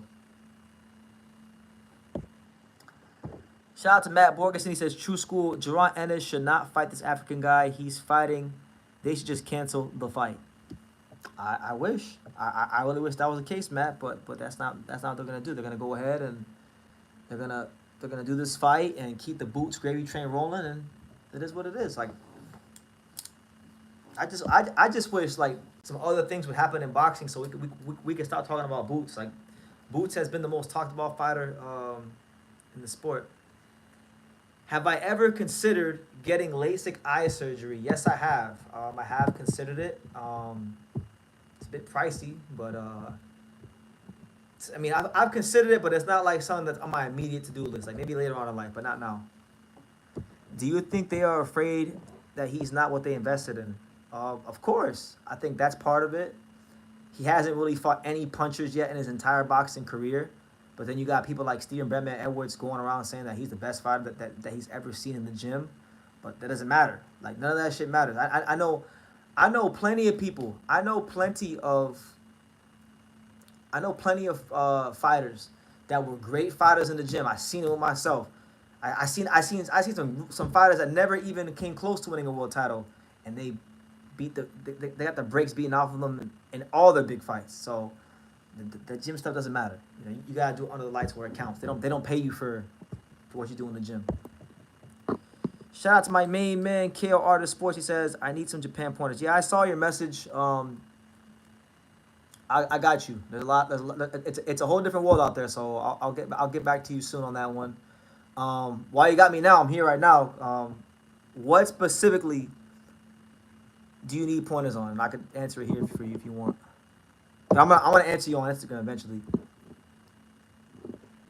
I had all my predictions right and won money from it since 2022 when Big Bobby Canelo, but I only lost Worley in the Hergovich card. I'm disappointed in them skillful boxers. Well, you can't win them all. You know, you can't win them all.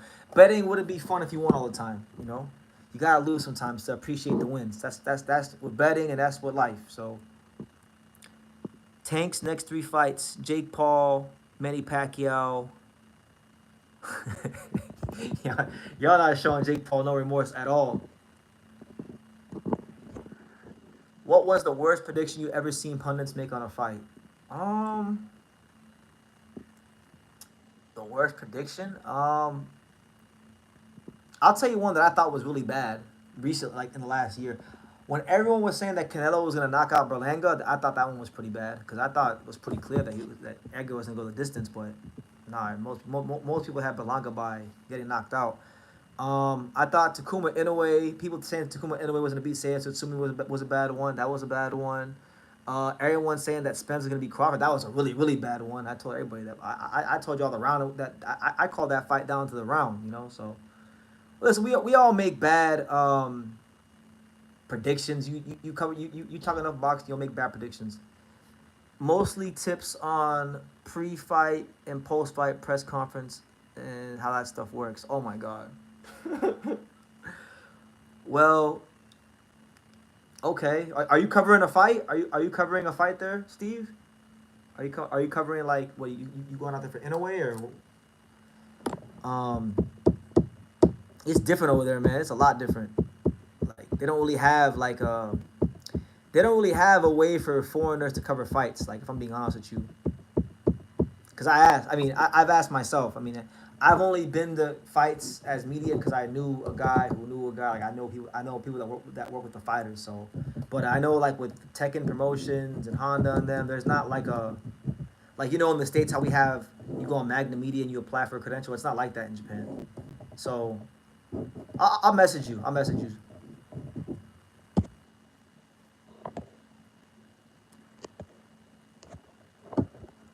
Any update on Jin Sasaki? No. Nothing as yeah. I keep hearing that apparently they're gonna go look to do the Saudi show.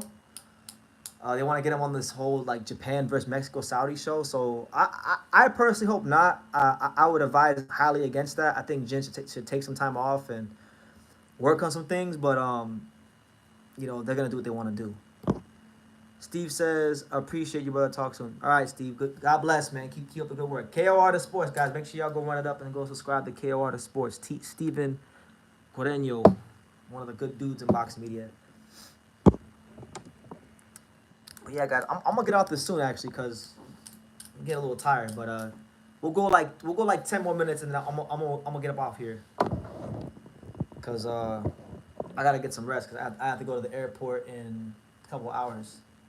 We gotta fly for the next true school boxing adventure. BT, who will win, Japan or Mexico?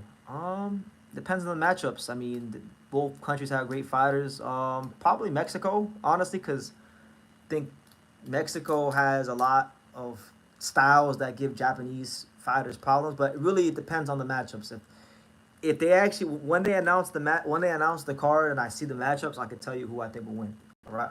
But if you ask me now without even seeing the matchups, I probably lean towards Mexico because most Japanese fighters, their kryptonite is like volume punchers. They don't like fighters that make them not be able to fight at mid range or long range or crowd them. They like to be able to box very clean and extend down the middle with the right hand and things like that. So yeah, we'll see. We'll see. It just really depends on the matchups.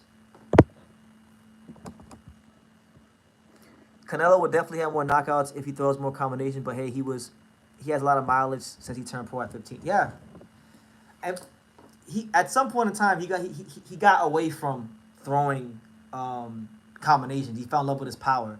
I actually think in this Crawford fight we're gonna see Canelo Alvarez turn the volume up a little bit and actually throw some volume. I think sparring a guy like Jerron Ennis, who's gonna push the pace and throw a lot of combinations in his own right, is gonna force him to do that in training. So he'll do it on fight night. But we'll see. How about Conwell versus Boots or Virgil if Boots and Virgil fight for some reason?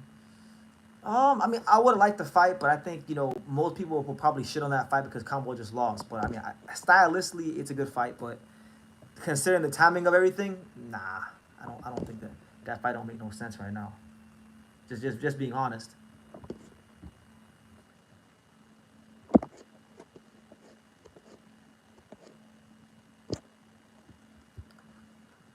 Conwell, unlike Telez, was competitive in his loss, but I do think, yeah, yeah.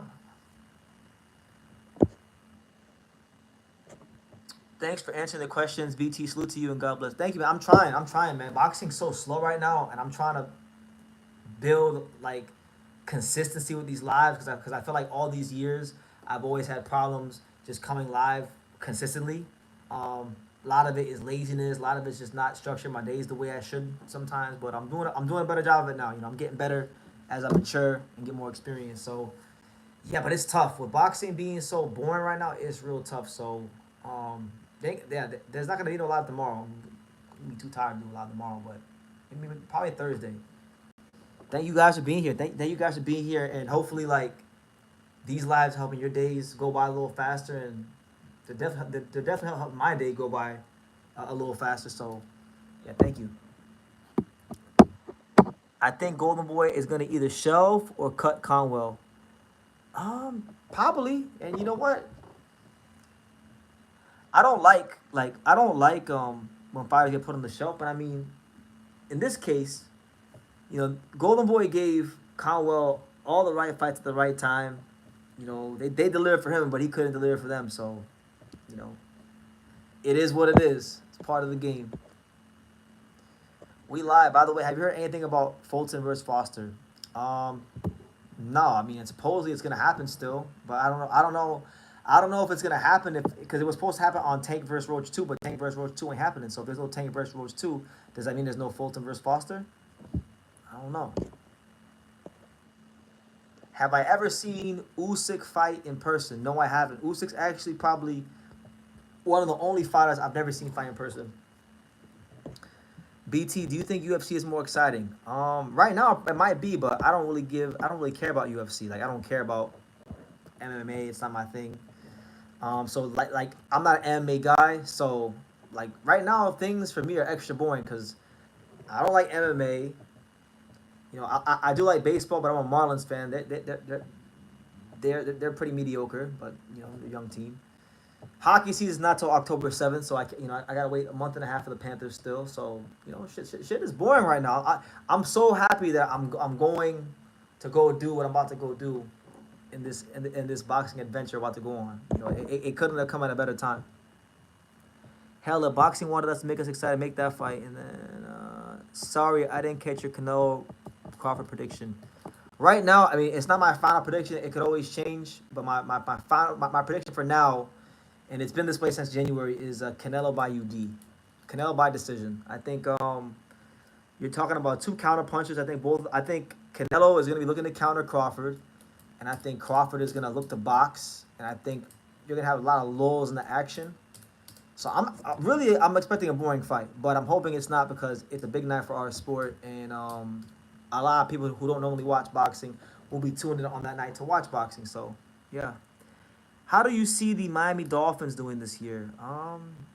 Probably being mediocre like they've been my entire life. I'm not really a big NFL guy like I used to be, but the Dolphins aren't even my favorite team. The Dolphins are not even my favorite team in the NFL. They're my second favorite team in the NFL.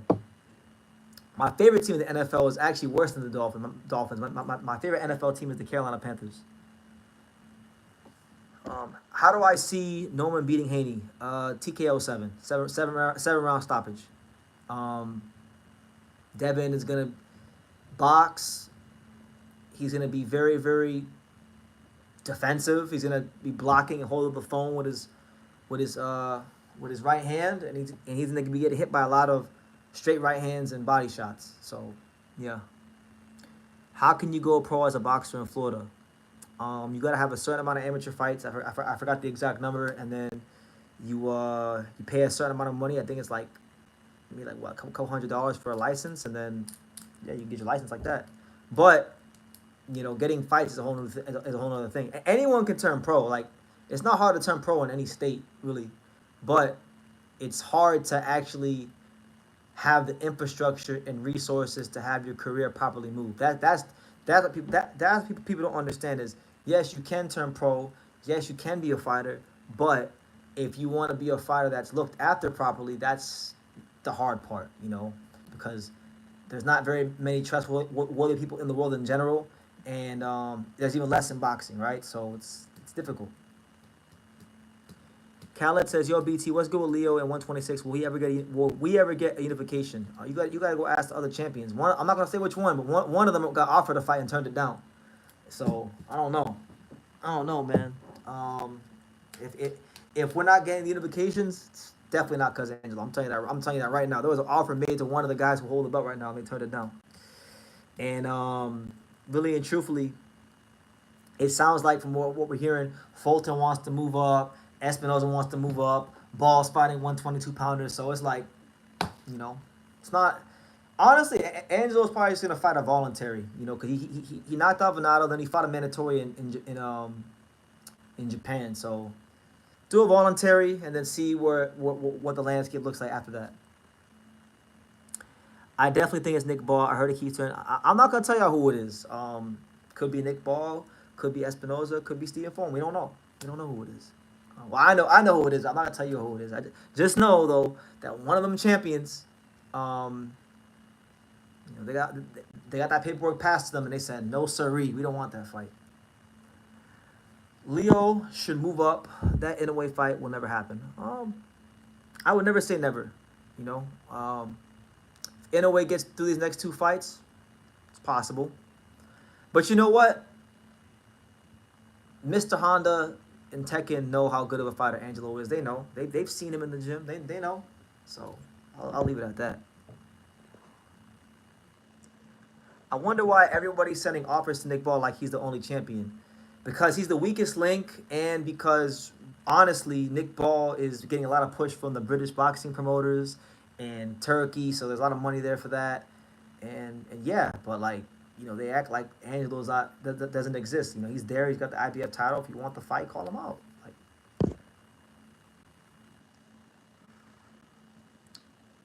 How do you feel about Callum Walsh versus Fernando Vargas Jr. being on the Canelo undercard? That's a good fight. I think Callum Walsh is acting like he's like hot shit and like he's this top fighter. And you as a fighter, you should have confidence. I'm not mad at him for being confident in himself, but really he ain't fought no one. He ain't fought no one. And just looking at his skills and ability, I really feel like he's not all that, and they matched him perfectly. Now Junior can punch. From the little bit I have seen of Fernando Vargas Jr., he can punch, and honestly, I think that fight is damn near pick 'em. I really do. I think that fight also has a chance to be a fight that on the Canelo Crawford card could steal the show. And Billy Martinez and Walsh versus Vargas Jr. Those are the two fights that I like a lot on the undercard. I would love it if Leo and Inoue. Oh my God, I've been thinking about that fight for 5 years. 5 years, and so it's definitely something it's a dream of mine. Remember, Obasi and Venado wanted to unify, and then they both lost. These champs need to learn that they need to unify ASAP before they lose. I agree, man, but again, I'm not trying to put nobody down. I'm telling y'all what I know. I'm not telling you what I think. One of these champions got an offer to fight in a unification fight, and they turned it down. And it's really sad, honestly. And then some of these guys in the weight class, they go around saying that they want to move up and they're teasing to move. So it's like, I don't know, man. I don't know.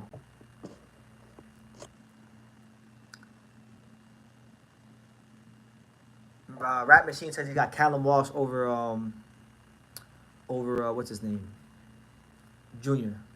Okay. Who's the guy at 126 that won 6'1"? You're talking about Espinoza. That's the hardest fight for Inoue. I don't think so. I think that's actually the second easiest fight for Inoue in the division. I think it's the second easiest one. I don't think whatchamacallit.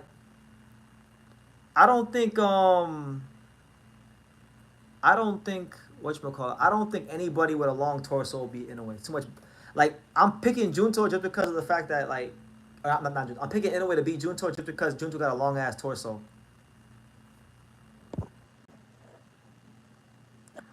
Will we ever get to know who didn't want to fight? Oh yeah, it's gonna come out at some point when I'm allowed to say it. I will say it because it's ridiculous. I have a whole lot to say about it too. It's like the most ridiculous thing ever.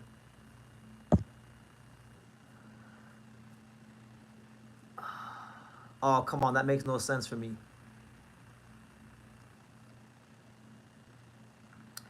It's probably Fulton who denied the offer. Could be, could not be. We don't know. I mean, I know, but could be. It could be Espinoza. Could be Ball. Could be Fulton. We don't know. We don't know. I know, but I can't say. It's up to you how long you want to keep it going, though, BT. Before we end the live, Murtazaliev is no boogeyman. Neither is Johnny Beck. Most of these guys aren't boogeymen. I agree. I told Espinoza's family that Inoue would beat him and stop him to the body. Yeah, he like. Now look, if Espinoza was a guy that could actually use his size and box and mix it up with the pressure fighting, then I would say, you know what? Okay, then he'd probably be the hardest fight for Inoue in the division. But that's not how he boxes. He's a guy that likes to get in there and exchange. Sometimes he pulls straight out. He gets a little tall in the pocket. Like, nah, man, that's recipe for disaster. Is Inoue out of his prime? I see so many people saying it, but I disagree. I've been screaming it from the mountaintops. I feel like he's out of his prime. Well, no. You know what? No. I don't want to say he's out of his prime. He's still in his prime, but he's at the latter stage of his prime. Like I'm thinking, like his next 1 to 2 fights are the last fights of his prime. So, like, let me explain to you guys. Fighters have a prime and they have a peak, and they're not the same thing. So, for example, like Roman Gonzalez's peak was when he fought like Brian Valoria, Akira Yagashi. Those are like peak performances, peak fights. But he still had great performances after that were really good, but it just wasn't the level of skill that he displayed from those particular fights. So like yeah, in a way is still firing on all cylinders. He's a damn great fighter, but he's not gonna reach the level that he had when he fought Manuel Rodriguez, Stephen Fulton. Like I think those were peak performances. That was his peak. Now we're in the latter stage of his prime, and I feel like, and that's why I've been a little bit more. That's why I've been talking a whole lot about Inoue. I've been saying like, you know what, he's wasting time because number one, the more significant fights for him are at featherweight, apart from Junto. And like if you look at Merjan and Junto, I feel like these are the last 2 fights of his prime. After that, everything after that, he's not in his prime no more. And depending on how much Merjan hits him and hurts him, and how much punishment is inflicted, um, this might be the end of his prime. This fight, whether he wins or loses, might be the end of his prime. So I'll say that. I mentioned Lamont being the DC version of Pitbull Cruz, only worse. LOL, Cruz would admit and be honest, he didn't want to fight. Oh, yeah. You know what? I get Pitbull his due. Because Pitbull will tell you straight up he don't want to fight no one. Like, he'll say, look, if that guy is a chicken runner and and he brings boring fights, I don't want to fight him. He tells you who he is, so we believe who he is. Is Inoue's fighting style changing? Oh, he stated himself he's gonna tweak his style, which I think he needs to. Going into these 2 fights against Junto and Merjan, I feel like, Merjan is really punching like that in a manner that will really hurt him. And I feel like, with Junto, I mean, these are not 2 fights where he can go fight the way he's been fighting. He's going to have to change some things. Pitbull can't box, so I can't blame him. No, I don't. He's telling you who he is. Every time they bring up one of these black fighters that moves around a lot, he says he's a runner, he's a chicken. I don't want to be in boring fights. He be talking that bullshit, but hey, he's telling you who he is. I think so too. I don't think Inoue isn't as great as he used to be. He's still great, but he's not. Yeah, he's not. He's tailing off a little bit. And a lot of the Inoue fanboys, they get mad at me when I say that. And mind you, guys, I know people don't believe it because I went to Japan and I got mad that one time when I first went there and I said that he didn't give me an interview and this, that, and the third. So people think I hate Inoue, which is not true. In fact, if there was a fighter that you could accuse me of being a fanboy of, and I actually wouldn't push back, it'd be Inoue. I'm a big fan of him. He's a great fighter. But yeah, he's at the tail end of his prime. And people got to be honest. They got to be real. They got to call a spade a spade.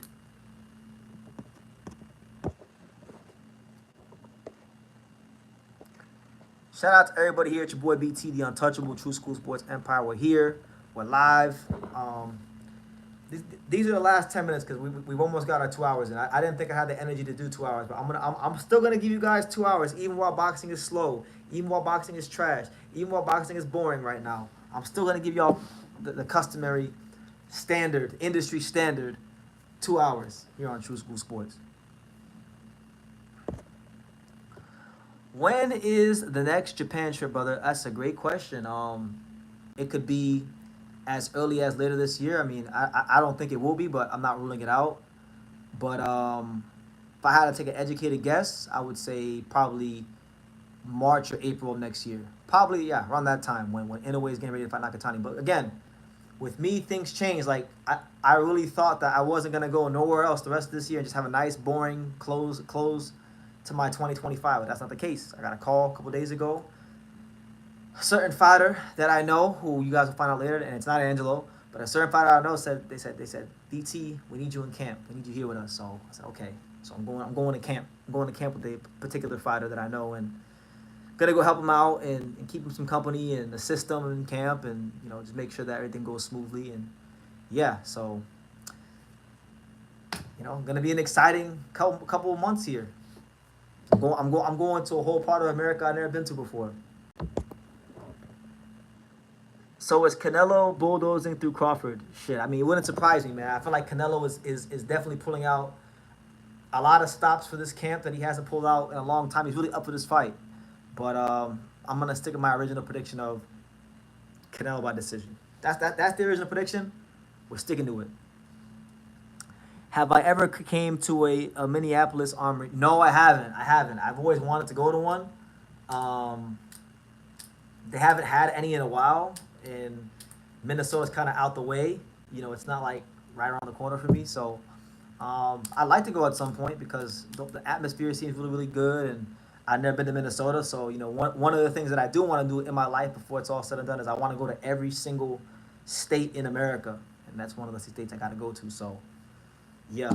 Even the states that people say are boring, I still want to go to those states, Because I've been to Florida, I've been to Georgia, North Carolina, South Carolina, New York, New Hampshire, Massachusetts, Connecticut, what else?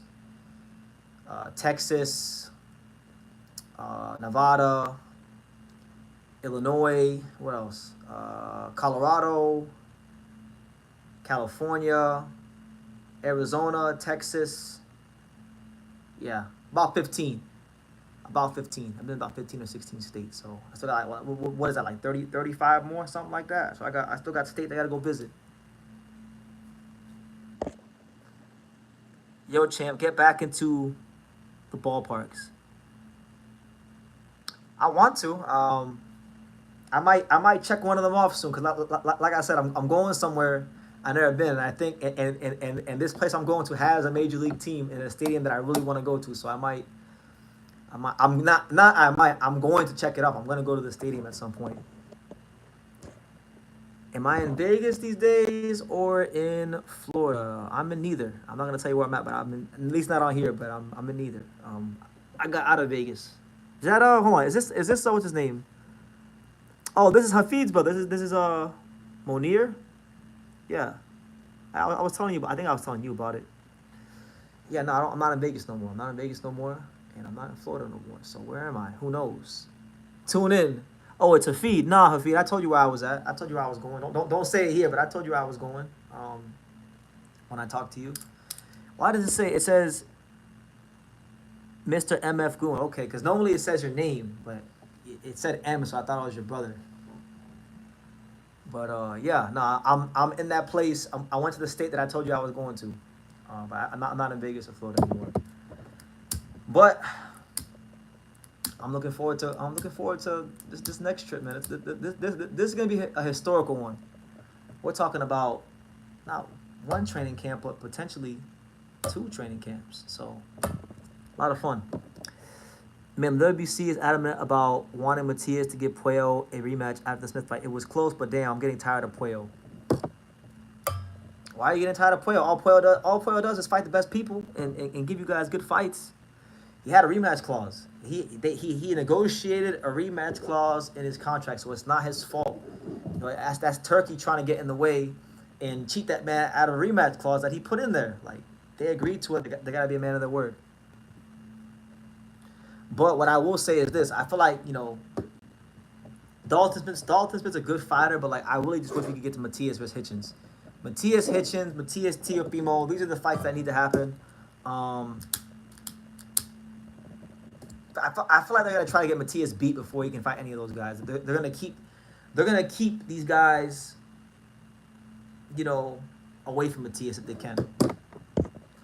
Do you have more fun as a media member or at training camp, BT? Oh, that's a great question. I have fun at both, but you gotta understand. I've been covering boxing for like almost 10 years now, so I'm so used to it.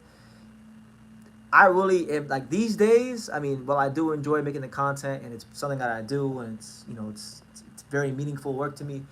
I'm really enjoying training camps. I'm really enjoying like advising certain fighters. I'm really enjoying like helping fighters in their careers. It's rewarding work. I feel like it's making a difference. It's already made a difference in more than one occasion, and it's gonna continue to make a difference. So, I would say the latter. I'm telling Dalton Smith is gonna beat Matias. I hope he beats him. I mean that's what the shout out to Hyro. It took you long enough, Hyro. That's what the boxing industry wants. They want Matias to lose so that Hitchens and Tia don't gotta fight him. That's what they want. They're gonna put Smith in front of him. They're gonna put Puello again in front of him and try to age him out before one of these guys decides, hey, I now have the courage to fight Matias. Like I now think I can beat him.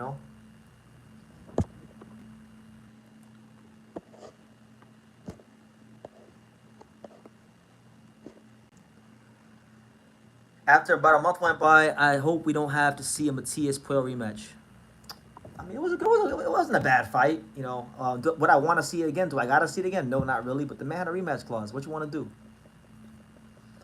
Yeah, Hyro doesn't like fighters that are good for the sport. He doesn't like Matias because I don't know why. I don't know why he hates Matias. He hates Matias because I like Matias. So that's what Hyro does. That's Hyro's like gimmick. That's his whole little like spiel. Like, hey, if BT likes him, then I want them to lose because then I can tell BT I told you.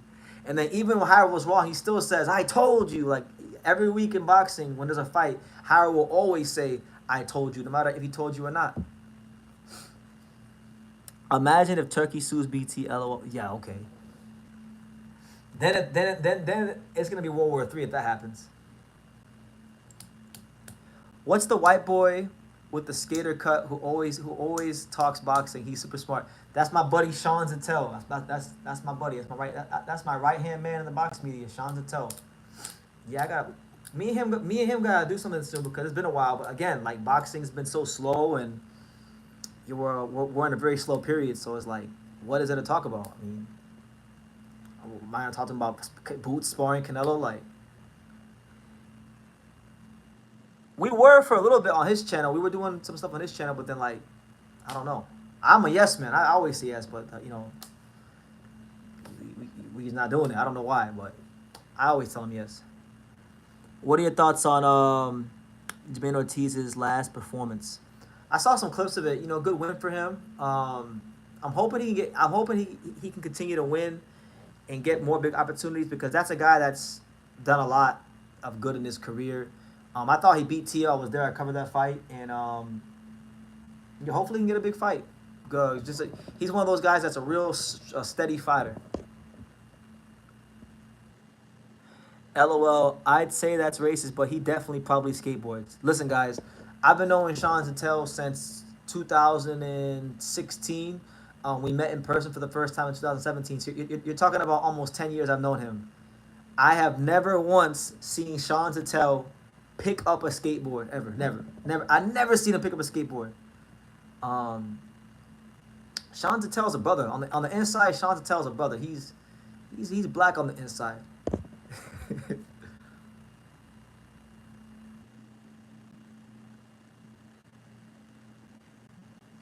That guy was a minus 10,000 underdog.